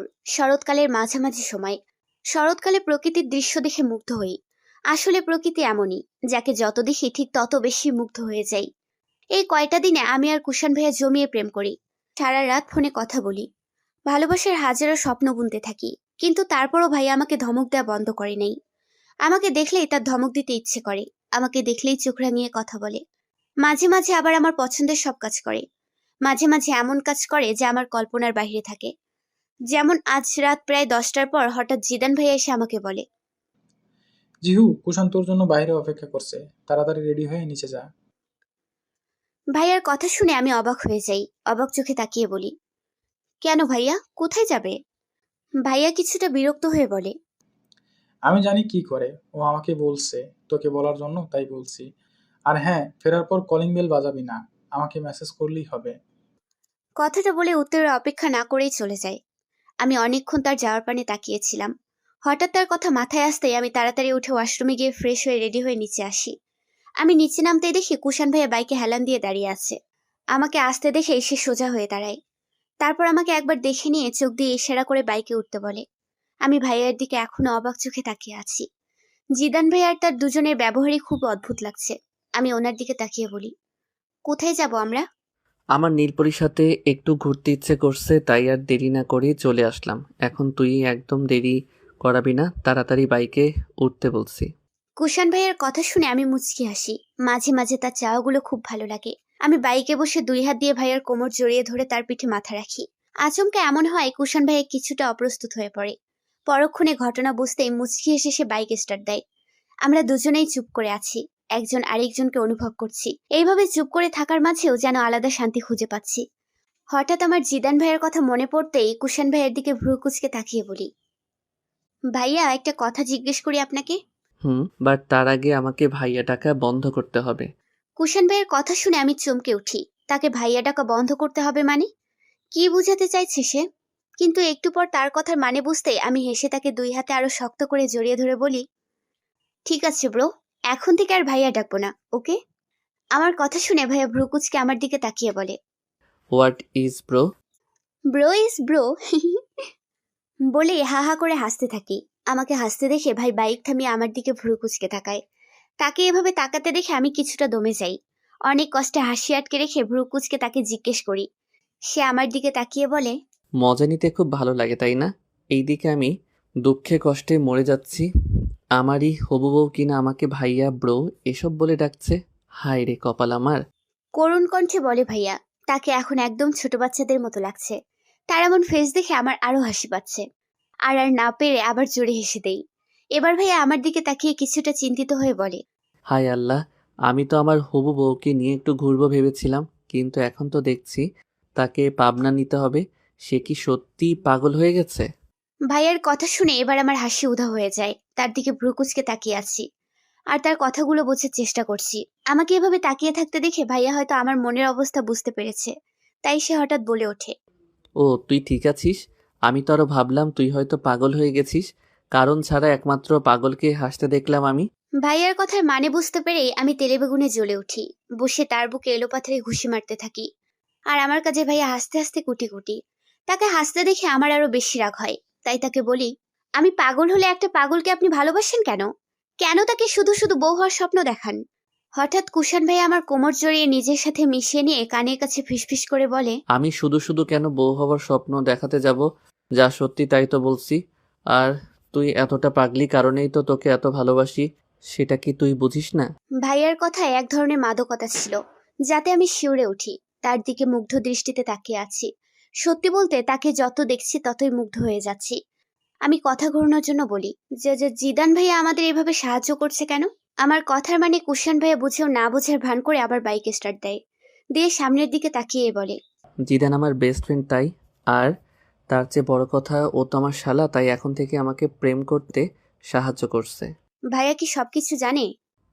সে অনেক আগে থেকেই জানে। যখন থেকে আমি বুঝতে শিখেছি যে আমি তোকে ভালোবাসি তখন থেকেই জিদান জানে। রৌদ্রময় সকালে তপ্ত গরমে ঘেমে একাকার। এই গরম আমার এত শত্রু কেন তাই বুঝি না। যখন একটু শুভ কাজ করতে যাব ঠিক তখনই শুরু হবে তার খেলা। যেমন এখন এই গরমের কারণে এখন ঘুমাতে পারছি না। কাল অনেক রাত পর্যন্ত কুষাণ ভাইয়ের সাথে ঘুরেছিলাম। তার সাথে কাটানোর সময়গুলো ছিল সব থেকে বেস্ট। কথাগুলো মনে পড়তেই আনমনে হাসি আমি। হঠাৎ আবার গরম লাগছে কথাটা মাথায় আসতেই শত বিরক্তি নিয়ে আমি উঠে বেলকনিতে চলে যাই। বেলকনিতে এসে ভালো করে চোখ তুলে তাকাতেই দেখি কুষাণ ভাইয়া বেলকনিতে দাঁড়িয়ে আছে এদিকে তাকিয়েই। ভাইয়া শান্ত চাহনি বলে দিচ্ছে সে বড্ড ক্লান্ত। সকাল সকাল তার মুখটা দেখতেই মনটা প্রশান্তিতে ভরে যায়। তার দিকে তাকিয়েই ভাবতে থাকি কোন দিন থেকে প্রতিদিন তার মুখ দেখে ঘুম ভাঙবে আমার। কোন দিন থেকে তার বুকে মাথা রেখে একটু নিশ্চিন্তে ঘুমাতে পারবো। কোন দিন তাকে খুব করে কাছে পাবো।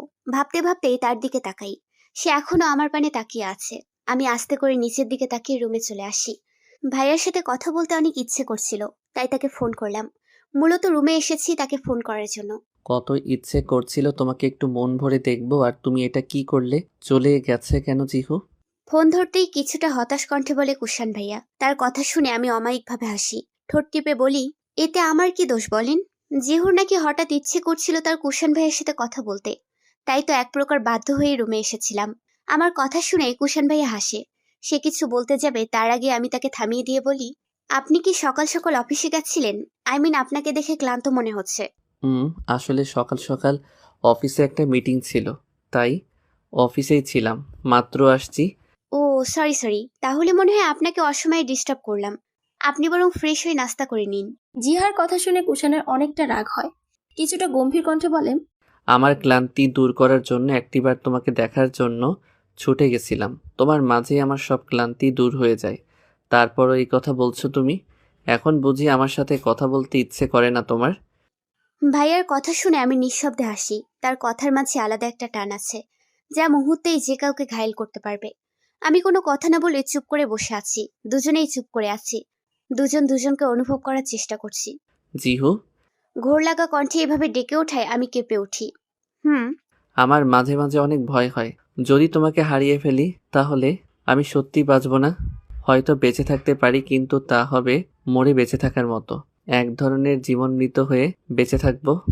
এভাবে বেঁচে থাকার কোনো মানেই হয় না। প্লিজ কখনো আমাকে ছেড়ে চলে যাবে না তো। আমি সত্যিই মরে যাব। কেন এত ভয় হয় আমি জানি না। কেন এমন হয় জিহু? ভাইয়ার এমন কথায় চমকে উঠি আমি। হঠাৎ আমার মন অজানা আশঙ্কায় বারবার কেঁপে উঠতে থাকে। তার কথাগুলো আমি ঠিকভাবে হজম করতে পারছি না। আমার চোখ দুটি ভিজে উঠছে। আমি তাকে কাঁপা কাঁপা কণ্ঠে বলি, কুষাণ ভাইয়া, কি বলছেন আপনি এসব? আমি আপনাকে ছেড়ে কোথাও যাব না। আপনার জিহু কি আপনাকে ছেড়ে কোথাও যেতে পারে? ভাইয়া চুপ করে আছে। তারপর আরো কিছু টুকিটাকি কথা বলে ফোন রেখে দেই। বারবার ভাইয়ার বলা কথাগুলো মনে পড়ছে। কেন এভাবে বলছে সে? এর পেছনে কি কোনো কারণ আছে? সবকিছুই যেন মাথার উপর দিয়ে গেল। লিভিং রুমে বসে আছি আমরা সবাই। বড় মা, বড় বাবা, বাবা, মা, জিদান ভাইয়া, কুষাণ ভাইয়া সহ সবাই উপস্থিত আছে। একটু আগেই সবাই মৃতদের বাড়ি থেকে এসেছিল। বিয়ের ডেট ফাইনাল করে আসছে। সামনের মাসের 10 তারিখেই বিয়ে। হিসাব মতে বিয়ের বাকি আর 15 দিন। সবাই তাই নিয়েই কথা বলছে। আমাদের আত্মীয় তেমন কেউ নেই। কুষাণ ভাইদের পরিবার, আমার কিছু ফ্রেন্ড, ভাইয়ের ফ্রেন্ডরা আর অল্প কিছু আত্মীয়। বাবার কিছু বিজনেস পার্টনার। জিদান ভাইয়ের মুড অফ, কারণ তার এখন মোটেও বিয়ে করতে ইচ্ছে করছে না। তার কথা হলো আগে আমাদের এক্সাম শেষ হবে, তারপর বিয়ে নিয়ে কথা হবে। কিন্তু বাবা আর মা তাদের আর তস সইছে না। তারা এখনই তাদের পুত্রবধূকে ঘরে তুলবে। তাদের কথার ওপরে কারো কথা বলার সাধ্য থাকে না। তাই এক প্রকার বাধ্য হয়েই ভাইয়া রাজি হয়েছে। আমি বারবার কুষাণ ভাইয়ের দিকে তাকাচ্ছি। তাকে বোঝার চেষ্টা করছি আসলে কি তার মুড অফ। কিন্তু সবকিছুই ঠিকঠাকভাবেই চলছে। কিন্তু তাকে খুব শান্ত দেখাচ্ছে। সুন্দর করে বসে বসে জিদান ভাইয়ার সাথে হেসে হেসে কথা বলছে। তাহলে ভাইয়া তখন এই ধরনের কথা বলছে কেন সেটাই বুঝতে পারছি না। একসময় সবাই উঠে যায়। সোফায় বসে বসে এখনো কথা বলছে জিদান আর কুষাণ ভাইয়া। তাদের ফ্রেন্ডরা আসবে মনে হয়, তাই নিয়েই কথা বলছে। দুজনকে অনেক এক্সাইটেড দেখাচ্ছে। আমিও মনে মনে খুশি হই, কারণ যদি কুষাণ ভাইয়ের মুড খারাপ থাকে তাহলে তার বন্ধুদের সাথে কথা বলে তাদের সাথে আড্ডা দিলে হয়তো ঠিক হয়ে যাবে। সন্ধ্যার পর আমাকে এক বাটি পিঠা দিয়ে বলে কুষাণ ভাইদের বাসায় দিয়ে আসার জন্য। আমাদের ঘরে যাই বানানো হয় তা তাদের বাসায় পাঠানো হয়। তারও ব্যতিক্রম নয়। আমি পিঠা বড় মার হাতে দিয়ে চলে আসবো, এমন সময় দেখি একটা মেয়ে হঠাৎ এসে কুষাণ ভাইয়াকে জড়িয়ে ধরে আর হাজারো প্রশ্ন করতে থাকে। তুমি কেমন আছো? তুমি কি জানো আমি তোমাকে ঠিক কতটা ভালোবাসি? তুমি কি আমাকে একটু মিস করো না? আমার তো তোমাকে ছাড়া 1 মিনিটকে 1 যুগ মনে হয়। আই লাভ ইউ জান। মেয়েটার এমন অদ্ভুত ধরনের কথা শুনে আমি অনেক অবাক হয়ে যাই। এই মেয়েকে আমি চিনি না, তাহলে কে এই মেয়েটা? কিন্তু মেয়েটার কথা শুনে আমার সারা শরীর জ্বলে উঠল। আমি কুষাণ ভাইয়ার দিকে রাগী লুক নিয়ে তাকিয়ে ওই ফ্ল্যাট থেকে বেরিয়ে আসি। প্রচুর রাগ হচ্ছে, ইচ্ছে করছে ওই মেয়েটার চুলগুলো টেনে ছিঁড়ে ফেলতে। জিহু, অনেক গরম লাগতেছে, একটু ঠান্ডা পানি দিবি? কুষাণ ভাইয়ের এই কথায় আমি তার দিকে তাকাই। তাকে দেখেই বোঝা যাচ্ছে সে অনেক ক্লান্ত। তবে ক্লান্ত হবেই না বা কেন? এভাবে বন্ধুদের সাথে দৌড়াদৌড়ি করলে তো গরম লাগবেই। তখন কুষাণ ভাইদের ফ্ল্যাট থেকে চলে আসার পর প্রায় 1 ঘন্টা পর কুষাণ ভাইয়া, জিদান ভাইয়া সহ তার প্রায় সব বন্ধুরাই আসে আমাদের ফ্ল্যাটে। আমি তখন সোফায় বসেছিলাম। হঠাৎ কুষাণ ভাইয়া আমাকে পানির কথা বলে ওঠে। আমি এখনো কিন্তু তার উপর রেগেছিলাম, কিন্তু তারপরও তাকে দেখে বড্ড মায়া হলো। যতই হোক আমার ভালোবাসার মানুষ বলে কথা। আমি একবার তার দিকে তাকিয়ে উঠে গিয়ে ফ্রিজ থেকে পানি নিয়ে এসে ভাইয়ার সামনে এনে তার দিকে পানির বোতল বাড়িয়ে দেই। কুষাণ ভাই 1 হাত বাড়িয়ে পানির বোতল নেয় আর আরেক হাত দিয়ে এক টান দিয়ে আমাকে তার পাশে বসিয়ে দেয়। আকস্মিক এমন হয় আমি হকচকিয়ে যাই, কিন্তু সময়ের সাথে সাথে ঘটনা বুঝতেই আমি উঠে যেতে নেই। সবাই সবার কথায় ব্যস্ত থাকায় আমাদের দিকে কারো খেয়াল নেই। আমি উঠে যেতে নিলে ভাইয়া আমাকে আরো জোর করে বসিয়ে দেয়। আমি তার দিকে রাগি লুকে তাকিয়ে কিছু বলতে যাব, তার আগেই কুষাণ ভাইয়া তার বাম হাত দিয়ে আমার কোমর জড়িয়ে বসে থাকে। আকস্মিক আমার কোমরে কারো হাত অনুভব করতে আমি কেঁপে উঠি। চোখ বড় বড় করে কুষাণ ভাইয়ের দিকে তাকিয়ে আছি। ভাইয়া ডোন্ট কেয়ার ভাব নিয়ে বসে আছে। আমি তার হাত সরিয়ে দিতে গেলেই ভাইয়া আমার কানের কাছে ফিসফিস করে বলে, বেশি করলে কিন্তু খবর আছে। যেভাবে বসে আছো ঠিক সেভাবে বসে থাকো। ছাড়ুন আমাকে। আমার কাছে আসছেন কেন? যান না আপনার ওই মিস ড্রামা কুইনের কাছে, তাকে গিয়ে জড়িয়ে ধরুন। আমার কাছে কেন আসছেন? আমার কথা শুনে কুষাণ ভাইয়া মুচকি হাসে। তারপর আগের ন্যায় বলে, আমার বউটা দেখছি অনেক রাগ করছে, তো তার রাগ ভাঙাতে কি করতে হবে? আমাকে কিস করব? কুষাণ ভাইয়ের কথা শুনে আমি চোখ বড় বড় করে তার দিকে তাকাই। তার দিকে তাকাতেই সে আমাকে চোখ মারে। আমি তাড়াতাড়ি তার থেকে চোখ ফিরিয়ে বিড়বিড় করে বলি, অসভ্য। কি রে কৌশান, তুই ওর সাথে এত চিপকে বসে আছিস কেন? আর ফিসফিস করে ওর সাথে কি এমন কথা বলিস? আমাদেরকেও বল, আমরাও একটু শুনি। হঠাৎ কারো এমন কথা শুনে আমরা দুজনেই চমকে উঠি। তাকিয়ে দেখি ওই মেয়েটা যে কুষাণ ভাইকে তখন জড়িয়ে ধরেছিল, সে কথাটা বলেছে। তাকে কথা বলতে দেখে আমার মাথায় ধপ করে আগুন জ্বলে ওঠে। আমি তার দিকে তাকিয়ে কটমট চোখে বলে উঠি, আমি আমার কাজিনের সাথে কথা বলবো না তোকে আপনার সাথে কথা বলবো নাকি? আর আমরা কিভাবে কথা বলবো তা একান্তই আমাদের ব্যাপার, তাতে বাহিরের মানুষ নাক গলাতে আসবে কেন? আমি এভাবে জবাব দেব মেয়েটা হয়তো ভাবে নাই, তাই আমার জবাবে সে কিছুটা অপ্রস্তুত হয়ে পড়ে। কুষাণ ভাইকে মুচকি মুচকি হাসতে দেখলাম। হঠাৎ ভাইয়া বলে ওঠে, কৌশান, তোর সাথে আমার কিছু কথা আছে, একটু উঠাই। আমি ওই মেয়েটার দিকে তাকিয়ে ভেঙচি দিয়ে উঠে রুমে চলে যাই। কুশান ভাই উঠে জিদানের সাথে চলে যায়। আর অন্যদিকে জিহার এমন কথা শুনে ওই মেয়েটা রাগে ফুঁসতে থাকে, কারণ জিহার এই কথাটা টিয়া মানতে পারছে না। সে কুশানকে সেই আমেরিকায় থাকতেই ভালোবাসে। অনেকবার তাকে প্রপোজ করেছিল, কিন্তু বারবার কুশান রিজেক্ট করে দেয়। সে বরাবরই জানিয়ে দিয়েছে সে দেশে অন্য একজনকে ভালোবাসে, কিন্তু তাও সে এই কথাটা মানতে পারছে না। প্রায় ঘন্টাখানেক পর আমি রুম থেকে বের হয়ে দেখি কুশান ভাই আর ওই টিয়া নামের মেয়েটা দুজনে একসাথে পাশাপাশি বসে হাসাহাসি করছে। আমার যা একটু রাগ কমেছিল, কিন্তু এটা দেখার পর আবার মাথায় রাগ উঠে যায়। তার দিকে রাগি লুকে তাকিয়ে আবার রুমের দিকে হাঁটা শুরু করলে ভাইয়া বলে, জিহা কই যাস? এদিকে আয়, বস এখানে, বসে গল্প কর। জিদান ভাইয়ের কথায় থমকে যাই আমি। না পারছি রুমে যেতে আর না পারছি লিভিং রুমে যেতে। কুশান ভাইয়ের দিকে তাকাতেই সে আমাকে চোখ দিয়ে ইশারা করে আসতে বলে। আমি বেঞ্চি দিয়ে রেগে গিয়ে জিদান ভাইয়ের পাশে বসে পড়ি। তারপর ভাইয়ার সাথে কতক্ষণ ধরে গল্প করি। ভাইয়ের এক ছেলে বন্ধু শান্তর সাথে বসে কিছুক্ষণ হাসাহাসি করি। এদিকে আমাকে এভাবে শান্ত ভাইয়ের সাথে গল্প হাসাহাসি করতে দেখে কুশান ভাইয়া যে আগে কটমট করছে তা আমি খুব ভালোভাবে উপলব্ধি করতে পারছি। কিন্তু তারপর আমি ইচ্ছে করে তার সাথে কথা বলছি। আমি রুমে বসে মোবাইলে গেমস খেলতেছি আর মুস্কি মুস্কি হাসতেছি। কুশান ভাইকে ভালোভাবেই জব্দ করতে পেরেছি। তখন শান্ত ভাইয়ের সাথে কথা বলতে বলতে হঠাৎ একসময় কুশান ভাই আমাকে ধমক দিয়ে উঠিয়ে দেয়। আমিও জানি এটারই অপেক্ষায় ছিলাম, তাই কোনো রকমের বাক্য ব্যয় না করে চুপচাপ উঠে এসেছিলাম ভাবতেই হেসে দেই আমি। তখন তার মুখটা দেখার মতোই ছিল। এবার বুঝবে বেটা তখন আমার কাছে কেমন লেগেছিল। হঠাৎ দরজা লাগানোর শব্দে আমার ধ্যান ভাঙে। দরজার দিকে তাকিয়ে দেখি কুশান ভাইয়া 2 হাত বুকে গুজে রাগি লুকে আমার দিকে তাকিয়ে আছে। তাকে দেখে আমার ভয় হতে শুরু করে। আমি দাঁড়িয়ে যাই। ভাইয়া আমার দিকে 1 পা 2 পা করে এগিয়ে আসতে থাকে। তাকে এভাবে এগিয়ে আসতে দেখে আমার ভয়ে জান যায় যায় অবস্থা। আমার পেছনে যাওয়ার মতো কোনো জায়গা নেই। আমি এতক্ষণ খাটের উপরে বসেছিলাম। তাকে দেখে দাঁড়িয়ে যাই। আমি সরে যেতে নিলে হঠাৎ কুশান ভাই এসে আমার কোমর জড়িয়ে ধরে আমাকে একেবারে তার সাথে মিশিয়ে নেয়। আমি চোখ বড় বড় করে তার দিকে তাকিয়ে আছি। রাগের কারণে ভাইয়ার নাকের ডগা একেবারে লাল হয়ে আছে। তাকে অবশ্যই এই লুকে অনেক কিউট লাগছে, কিন্তু এসব ভাবার সময় এখন আমার নেই। আমি নিজেকে ছাড়াতেই ব্যস্ত হয়ে পড়ি। হঠাৎ কুশান ভাই আমার গলায় মুখ ডুবিয়ে বলে, ছেলেদের সাথে হেসে হেসে কথা বলতে অনেক মজা লাগে, তাই না? আমি কুশান ভাইয়ের দিকে অবাক চোখে তাকিয়ে আছি। যা কিছু হলো সবকিছুই যেন মাথার উপর দিয়ে যাচ্ছে। তাকে মনে মনে ইচ্ছে মতো গালি দিতে থাকি। যখন সে নিজে মেয়েদের সাথে ঘষাঘষি করে তখন আর কিছু হয় না। আর আমি সামান্য কারোর সাথে কথা বললে আমার দোষ হয়ে যায়। আমি আর না পেরে এবার কুশান ভাইয়াকে ধাক্কা দিয়ে সরিয়ে দেই। হঠাৎ এমন আক্রমণের জন্য কুশান ভাইয়া মোটেও প্রস্তুত ছিল না, তাই সে একটু দূরে সরে যায়। ঘটনা বুঝতেই ভাইয়া আমার দিকে রাগি লুকে তাকায়। আমি ডোন্ট কেয়ার ভাব নিয়ে কিছুটা গম্ভীর হয়ে বলি, নিজে যখন মেয়েদের সাথে ঘষাঘষি করেন তখন আমার কেমন লাগে একবার বুঝে দেখুন তাহলে। সবসময় আগে নিজের দিকটা দেখবেন, তারপর অন্য কাউকে শাসন করার চিন্তা মাথায় আনবেন, বুঝলেন? আমার কথা শুনে কুশান ভাই আমার দিকে প্রথমে রাগি লুকে তাকায়, তারপর শান্ত হয়ে আমার কাছে এসে আমার দুগালে হাত রেখে বলে, জিহু টিয়া একটা পাগল মেয়ে, আর ও আমাকে ভালোবাসে। ও চায় আমি সবসময় ওর পাশাপাশি থাকি। আর তাছাড়া ও একটা ডেঞ্জারাস মেয়ে। এখন আমি যদি ওকে ইগনোর করি তাহলে সব দোষ এসে তোমার ঘাড়ে পড়বে, আর ও তোমার ক্ষতি করার চেষ্টা করবে। তুমি কি কখনো দেখছো যে তোমার কুশানকে কোনো মেয়ের সাথে মিশতে? তাহলে এখন এমন করছো কেন? প্লিজ ভুল বুঝবেন আমাকে। তুমি ছাড়া আমাকে আর কে ভালো বুঝবে বলো? ভাইয়ার কথা শুনে আমি হতবাক হয়ে যাই। তার এই সামান্য কথা বলার পেছনে যে এত বড় একটা কারণ থাকবে তা আমার জানা ছিল না। তারপর আমি তার দিকে তাকিয়ে দাঁতে দাঁত চেপে বলি, তারপরও আপনি তার সাথে বেশি মিশবেন না। সে আমার কোনো ক্ষতি করবে না বা করতে পারবে না। কুশান ভাই কেউই চায় না যে তার ভালোবাসার মানুষটা অন্য কোনো মেয়ের সাথে বেশি সময় কাটাক। তার সাথে হেসে হেসে কথা বলা। আমি আর যাই হোক এই মিস্টার বজ্জারটার ভাগ কাউকে দিতে পারবো না। এই কথাটা সবসময় মাথায় রাখবেন। আমার শেষের কথাটা শুনে কুশান ভাইয়া ফিক করে হেসে দেয়। তারপর আমাকে 2 হাতে আগলে ধরে কপালে ভালোবাসার পরশ এঁকে দিয়ে বলে, তোমার মিস্টার বজ্জাত সবসময় তোমারই থাকবে, বুঝলে?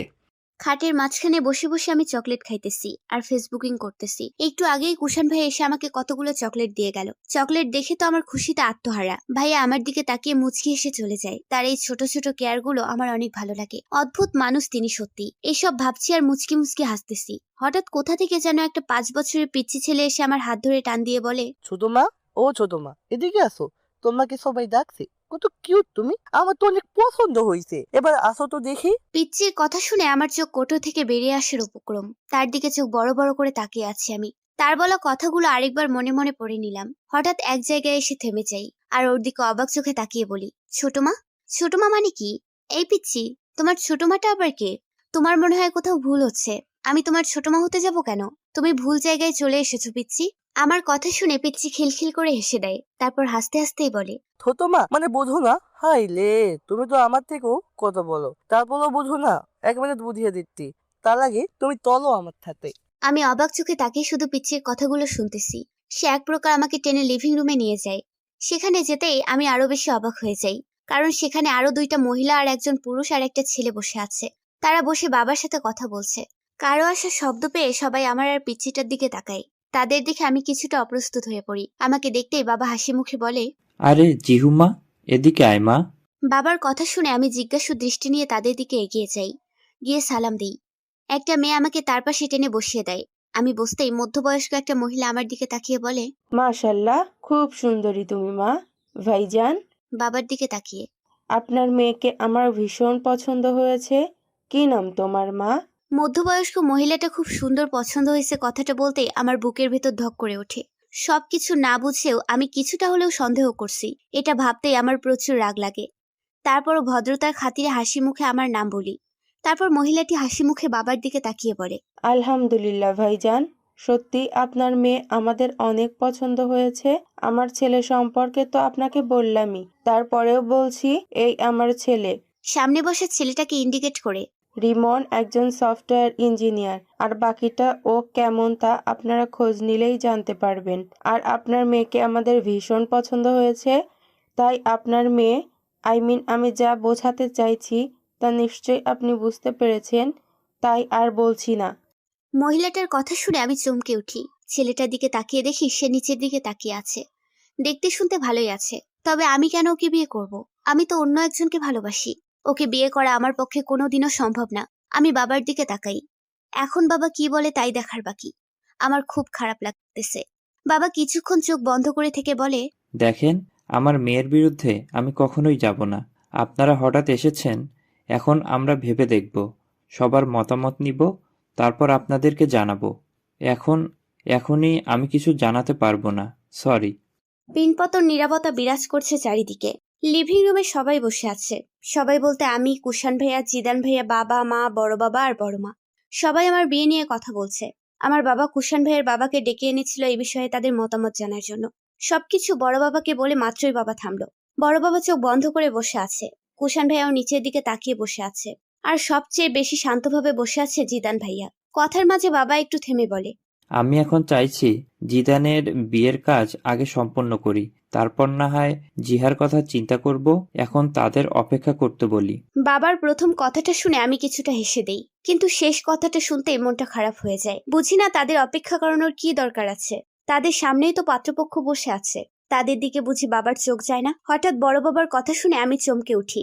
উনি বলেন, জিহামাকে তো আমি ছোটবেলা থেকেই চিনি, তাই আগেই ভেবেছিলাম তাকে আমাদের থেকে দূরে সরানোর কি আছে।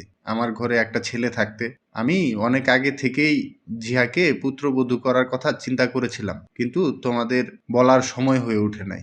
বাট আজ এমন এক সময়ে বলতে হচ্ছে এখানে, কি বলবো আর। বড় বাবার কথা শুনে আমি চোখ বড় বড় করে তার দিকে তাকাই। উনি বাবার দিকে তাকিয়ে আছেন। আমি চোখ নামিয়ে কুষাণ ভাইয়ের দিকে তাকাই। সেও বড় বাবার দিকে তাকিয়ে আছে। বোঝা যাচ্ছে এই কথা শুনে সে নিজেও অনেকটা অবাক হয়েছে। বড় বাবার দিকে অবাক দৃষ্টিতে তাকালেও আমার দিকে তাকাতেই আমাকে চোখ মারে। আমি লজ্জায় মাথা নুয়ে ফেলি। বাবা মুখে হাসির রেখা টেনে বলে, আরে বাহ ভাইজান, আমার সামনে ছেলে থাকতে আমি ওর জন্য ছেলে খুঁজতে যাচ্ছি কেন? এটা তো খুব খুশির সংবাদ। আমার কোনো আপত্তি নেই এতে। কি রে জিহা, তোর কোনো আপত্তি আছে এতে? বাবার কথা শুনে আমি কি করব বুঝতে পারছি না। লজ্জায় ইচ্ছে করছে ছুটে পালাতে। লজ্জায় আমি মায়ের হাত শক্ত করে ধরে রেখেছি। হঠাৎ জিদান ভাইয়া বলে ওঠে, উফ বাবা, তুমি ওকে জিজ্ঞেস করছো কেন এতজন মানুষের সামনে? আর তাছাড়া ওর কি আপত্তি থাকবে? কুষাণের মতো ছেলে খুঁজে পাওয়া যায় নাকি? যা বাবা, ভাইয়া আমার মনের কথাটা বলে দিল। এখন তো ইচ্ছে করছে তাকে জড়িয়ে ধরে একটা চুমু খেতে। বড় বাবা বলে, আমি চাইছি জিদান আর কুষাণের বিয়েটা একই দিনে দিতে, এতে আনন্দটাও দ্বিগুণ হবে, ঝামেলাটাও কম হবে। কি বলো? ব্যাস এতটুকু শুনে আমি উঠে চলে আসি। রুমে এসে খাটে চিত হয়ে শুয়ে পড়ি। চোখ বন্ধ করতেই কুষাণ ভাইয়া হাস্যোজ্জ্বল মুখখানা চোখের ওপর ভেসে ওঠে। আমি ধরপড়িয়ে উঠে বসি। জোরে জোরে শ্বাস নিতে থাকি। হঠাৎ কুষাণ ভাইয়া দরজা ঠেলে ভেতরে ঢুকে পড়ে। তাকে দেখে আমি লজ্জায় মিয়ে যাই। আমার গালগুলো রক্তিমাভা ধারণ করে। আমি নিচের দিকে তাকানো অবস্থাতেই উনি আমার সামনে এসে হাঁটু গেড়ে বসে পড়ে। কিন্তু তারপরও আমার তার দিকে তাকানোর সাহসটুকু হয়নি। ভাইয়া এক হাত দিয়ে আমার মুখ খানিকটা উপরে তুলে বলে, বউ, এইভাবে লজ্জা পাবে না প্লিজ। একদম নিজেকে কন্ট্রোল করতে পারি না তোমার রক্তিম চেহারা দেখলে। উফ, ইচ্ছে করছে। তাকে কথা শেষ করতে না দিয়ে হঠাৎ আমি উঠে দাঁড়িয়ে যাই। আপনি এখানে কি করছেন? সবাই লিভিং রুমে বসে আছে, আর আপনি কিনা এখানে? আমার কথা শুনে কুষাণ ভাইয়া দাঁড়িয়ে যায়। এক হাত দিয়ে আমাকে সোজা করে তার দিকে ফিরে দাঁড় করিয়ে বলে, তোর কি মনে হয় আমি তাদেরকে ভয় পাই? তারা কি ভাবলো না ভাবলো তা নিয়ে ভাববার সময় আমার নেই। আমার সবটা সময় শুধুমাত্র আমার বউকে উজাড় করে দিতে চাই। ওই একদম বউ বউ করবেন না। কিসের বউ? এখনো বিয়ে হয় নাই, তাহলে আবার কিসের বউ? বারে, তুই শুনলি না বাহিরে বাবা কি বলল চাচ্চুকে? আর মাত্র 10 দিন পর তুই শুধু আমার হয়ে যাবি। আমার এই সারা হৃদয় জুড়ে শুধু তুই থাকবি। ভাইয়ার কথা শুনে আমি কি করব বুঝতে পারছি না। এদিক থেকে ওদিকে তাকাতে থাকি, কেমন অস্বস্তি লাগছে। আমি তার দিকে তাকিয়ে বলি, বড় বাবা হঠাৎ এই সিদ্ধান্ত নিল কেন? আপনি কি তাকে কিছু বলছেন? না তো, আমি বাবাকে কি বলবো? বরং আমি যখন শুনলাম তোর কোথাকার রিমন না পিমনের সাথে বিয়ের কথা চলছে, তখন দিশেহারা হয়ে পড়েছিলাম। কি থেকে কি করব বুঝতে পারছিলাম না। ঠিক তখনই বাবা চাচ্চুকে এই কথাটা বলে দিল। জানিস কত খুশি হয়েছিলাম আমি তখন। কথাটা বলতে বলতে ভাইয়ার চোখের কোণে পানি জমা হয়। কাঁদছে সে। এটা দেখে আমি চমকে উঠি। ধীর পায়ে তার দিকে এগিয়ে গিয়ে তার পায়ের ওপর ভর দিয়ে তার চোখের পানি মুছে দেই আমি। আমার কাছে কুষাণ ভাইয়া কিছুটা অপ্রস্তুত হয়ে পড়ে। এভাবে কাঁদছেন কেন আজিব? আজকে কান্না করার মতো কিছু ঘটেছে? কথাটা বলতে বলতে আমি পিছিয়ে আসতে নিলে ভাইয়া আমার কোমর জড়িয়ে তার সাথে মিশিয়ে নেয়।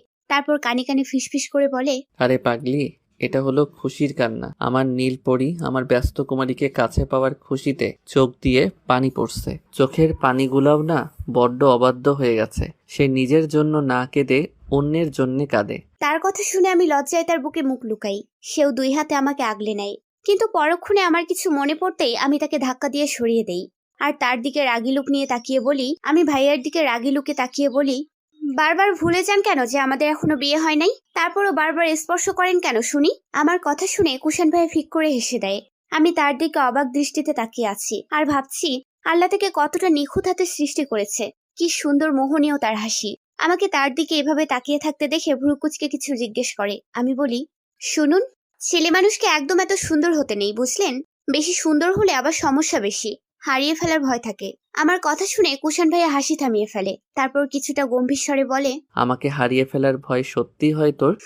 অনেক। কথাটা শুনে ভাইয়া পিছিয়ে দেয়ালের সাথে হেলান দিয়ে চোখ বন্ধ করে দাঁড়ায়। তারপর আমার দিকে তাকিয়ে বলে, কাউকে হারিয়ে ফেলার ভয় কেমন তা নিশ্চয়ই এখন বুঝতে পারছিস। তুই তো মাত্র সেদিন থেকে আমাকে ভালোবাসতে শুরু করছিস, কিন্তু আমি তো সেই ছোটবেলা থেকে তোকে হারিয়ে ফেলার ভয় পেতাম। সব সময় তোকে একটু দেখার জন্য ব্যাকুল হয়ে যেতাম। প্রতিটা মুহূর্তেই আমার ভয় হতো যে তুই যদি অন্য কাউকে ভালোবাসিস তাহলে আমার কি হবে। তোকে ছাড়া যে আমার একটা মুহূর্ত চলাও সম্ভব না। চারদিকে বিয়ের সব তোড়জোড় শুরু হয়ে গেছে। চৌধুরী পরিবারের 2 ছেলের বিয়ে বলে কথা। সবাই সব দিক দিয়ে প্রস্তুতি নেওয়া শুরু করে দিয়েছে অলরেডি। আমি লজ্জায় কারো দিকে তাকাতেও পারি না। আগে বড় মাদের বাসায় যাওয়া আসা করতাম, কিন্তু বিয়ে ঠিক হওয়ার পর থেকে এখন আর তেমন যাওয়া হয় না। কুষাণ ভাইয়াকে অনেকটা এড়িয়ে চলাফেরা করি। সে আমাকে দেখলেই হলো শুরু করে দেবে আমার বউ বলে। উফ, সারাক্ষণ তার মুখে এই শব্দটা শুনতে শুনতে বিরক্ত হয়ে গেছি। তাই তাকে যতটা সম্ভব এড়িয়ে চলি। ভাইয়া কিছু বলতে পারে না, কারণ সেও অনেক ব্যস্ত থাকে এখন। তারপরও মাঝে মাঝে ফোন করে আমাকে বকা শোনায়। আমার আর কি করার, চুপ করে সব বকা আমাকেই হজম করতে হয়। আমি রুমে উপর হয়ে শুয়ে আছি। হঠাৎ আমার রুমে হুড়মুড় করে নাইমা আর ফাহিম ঢুকে পড়ে। হঠাৎ ওদের দুজনকে দেখে আমি চমকে যাই। নাইমা দৌড়ে এসে আমাকে জড়িয়ে ধরে। আজ অনেকদিন পর তাদের সাথে দেখা। বিয়ের আর মাত্র 3 দিন বাকি, তাই আমি আগবাড়িয়েই তাদেরকে আসতে বলছি। এদিকে মিতুও শুরু করে দিচ্ছে তাদের বাড়ি যাওয়ার জন্য। ওই মিতু কোথায় রে? কথাটা বলে নিজের মাথায় নিজেই ফাটাতে ইচ্ছে করছে। এখন ওরা দুজন শুরু করবে আল্লাহ দিলে। এসব ভাবতে ভাবতেই ফাহিম আমার পিঠে কিল বসিয়ে দিয়ে বলে, জিহাই না রে, তোর মন দেখছি সারাদিন জিজুর কাছে পড়ে থাকে। বাপরে বাপ, আমার মতন একটা এতিম বিধবা ছেলেকে রেখে তুই বিয়ের পিড়িতে বসতে পারবি কিভাবে? ফাহিমের কথা শুনে আমরা হুহা করে হেসে দিই। নাইমা বলে, কিরে ফাইম, তুই আবার বিধবা হয়ে গেলি? কোন দিন তুই বিয়েও করে নিলি? শুনলাম মেয়েদের স্বামী মারা গেলে তাদের বিধবা বলে। তুই তোর লিঙ্গ পরিবর্তন করলি আবার কোন দিন? নাইমার কথা শুনে ফাহিম ফুঁসে ওঠে। তারপর শুরু হয় তাদের দুজনের ঝগড়া। তাদের ঝগড়া দেখে আমি হাসতেছি। হঠাৎ নাইমার ফোন বেজে উঠতেই সবাই চমকে উঠি। মিতু ভিডিও কল দিছে। এবার আমরা কল রিসিভ করে ওকে দেখিয়ে দেখিয়ে 3 জন মিলে অনেক মজা করি। মিতু কিছুক্ষণ কথা বলে আগে ফুসতে ফুসতে ফোন কেটে দেয়। ও ফোন কেটে দিতেই আমরা 3 জন হো হো করে হেসে দেই। তারপর আমি উঠে গিয়ে ফাহিমকে তার রুম দেখিয়ে দেই। আসার পথে হঠাৎ কুষাণ ভাইয়ের ডাক শুনে আমি চমকে উঠি। কুষাণ ভাইয়া আমাকে দ্বিতীয়বার ডেকে ছাদে যেতে বলে। আমি কি করব বুঝতে পারছি না। এতদিন তো ভাইয়া আমাকে ফোন করে ধমক দিত, কিন্তু এখন যদি থাপ্পড় দেয় তাহলে আমার কি হবে? কথাটা ভাবতে ভাবতে আমার গালে হাত চলে যায়। আমি গালে হাত দিয়ে আস্তে আস্তে ছাদে যাই। গিয়ে দেখি ভাইয়া রেলিং এর সাথে হেলান দিয়ে দাঁড়িয়ে আছে। আমি দরজার সামনে দাঁড়িয়েই ভয়ে ভয়ে বলি, কুষাণ ভাইয়া? কিছু কি বলবেন? আমার কথা শুনে ভাইয়া আমার দিকে রাগি লুকে তাকায়। ব্যাস এতটুকুই দেখার বাকি ছিল। ভয়ে আমি চোখ বন্ধ করে নেই। ভাইয়া কিছুটা রাগী স্বরে বলে, কাছে আয়। আমি এক চোখ খুলে ভাইয়ার দিকে তাকাই। এখনো রেগে আছে, না গেলে সত্যিই থাপ্পড় দিয়ে দেবে ভেবে চোখ বন্ধ করে তার দিকে এগিয়ে যাই। ভাইয়ের সামনে দাঁড়াতেই সে বলে, 2 দিন পর বিয়ে, এখনো কিসের ভাইয়া ভাইয়া করিস? আমার সাথে দেখা করিস না কেন? ইগনোর করিস কেন আমাকে? জিহু, কিছু জিজ্ঞেস করছি আমি তোকে। আমি কিছু বলতে যাব তার আগেই জিদান ভাইয়া পেছন থেকে বলে, জিহু, মা ডাকছে তোকে, তাড়াতাড়ি যেতে বলছে। ব্যাস আর কি লাগে আমার? আমি কুশান ভাইয়ের দিকে একবার তাকিয়ে দৌড়ে ছাদ থেকে চলে আসি। জিহা যাওয়ার পর কুষাণ বলে, এটা কি হলো জিদান? মাত্রই কথা বলা শুরু করলাম। বারে, আমারই সামনে আমাদের বাড়িতে আমার বোনের সাথে তুই প্রেম করবি, তা আমি মেনে নিব কি করে? Control bro. এই আমাকে দেখ, 3 দিন পর বিয়ে, কিন্তু হবু বউকে সেই কোন দিন দেখেছি মনে নেই। আর তো মাত্র 3 দিন, তারপর তুই তোর বউয়ের সাথে ইচ্ছে মতো কথা বলিস, আমি কিছুই বলবো না। হো রিয়েলি? তাহলে তার আগে নিজের বোনকে আমার সাথে একা ঘুরতে পাঠাতি কেন? তখন বুঝি এত নিয়ম ছিল না। এতদিন বাড়িতে কোনো মেহমান ছিল না, তাই ঘুরতে সমস্যা হয় না। এখন কেউ দেখলে প্রবলেমটা তোরই হবে, আমার না। জিদানের কথা শুনে আমি হেসে দেই। একমাত্র এই একটা ছেলে যে কখনো আমার খারাপ চাইবে না। এই ছেলেটার জন্য নিজের প্রাণ দিতেও দ্বিধাবোধ করব না। এতটা ভালোবাসি তাকে। বাবাকে বিয়ের ব্যাপারে তুই রাজি করিয়েছিস, তাই না? সময় কখনো কারোর জন্য অপেক্ষা করে না। মানুষের হাসি কান্নার মাঝে কেটে যায় সময়, তেমনি ভাবে কেটে যায় প্রায় 3 দিন। শত বাধা বিপত্তি পেরিয়ে অবশেষে আমরা একসাথেই বাধা পড়ি। অনেক আশা আকাঙ্ক্ষার পর আমরা একে অপরের কাছে আসতে পারি। আজ এবং এই মুহূর্ত থেকে আমি কুষাণ ভাইয়ের বউ, অর্ধাঙ্গিনী। অবশেষে যখন নিজের ভালোবাসার মানুষটাকে সারা জীবনের জন্য নিজে করে পাই, তাহলে এর থেকেও সুখের আর কি বা হতে পারে? এর মধ্যে গতকাল ইমন ভাই এসে আমার কাছে অনেক আকুতি মিনতি করেছিল বিয়েটা না করার জন্য। প্রথমে সুন্দরভাবে আমাকে বলেছিল, কিন্তু যখন আমি শুনি নাই তখন আমাকে থ্রেট দিয়ে বলেছিল বিয়ে যদি করি তাহলে আমার ক্ষতি করবে। আমি ভয় পেয়ে কুষাণ ভাইয়াকে বলেছিলাম। তারপরে ইমন ভাইয়ের নাম্বার থেকে ফোন আসে নাই। পরে জানতে পারি ইমন ভাইয়া নাকি হাসপাতালে আছে আপাতত। ব্যাস আমাকে কুষাণ ভাই এতটুকুই জানতে দিয়েছিল। তারপর কি হলো তার আমাকে জানাই নেই। আমি আর তাকে জোর করে নেই কিছু জানার, কারণ সেই ইচ্ছাও আমার নেই। এখন কুষাণ ভাইয়ের রুমের বিছানার মাঝখানে বসে আছি। একটু একটু ভয় করছি, প্লাস আলাদা এক অনুভূতি কাজ করছে আমার মনে। একবার পুরো রুমের চারদিকে তাকিয়ে দেখে নিই। আগে কত এসেছে এই রুমটাতে, কত স্মৃতি জড়িয়ে আছে এখানে। কিন্তু তারপর আমার মনে হচ্ছে আমি এই পরিবেশে পুরোই নতুন। কিভাবে খাপ খাইয়ে চলবো আমি এই পরিবেশে?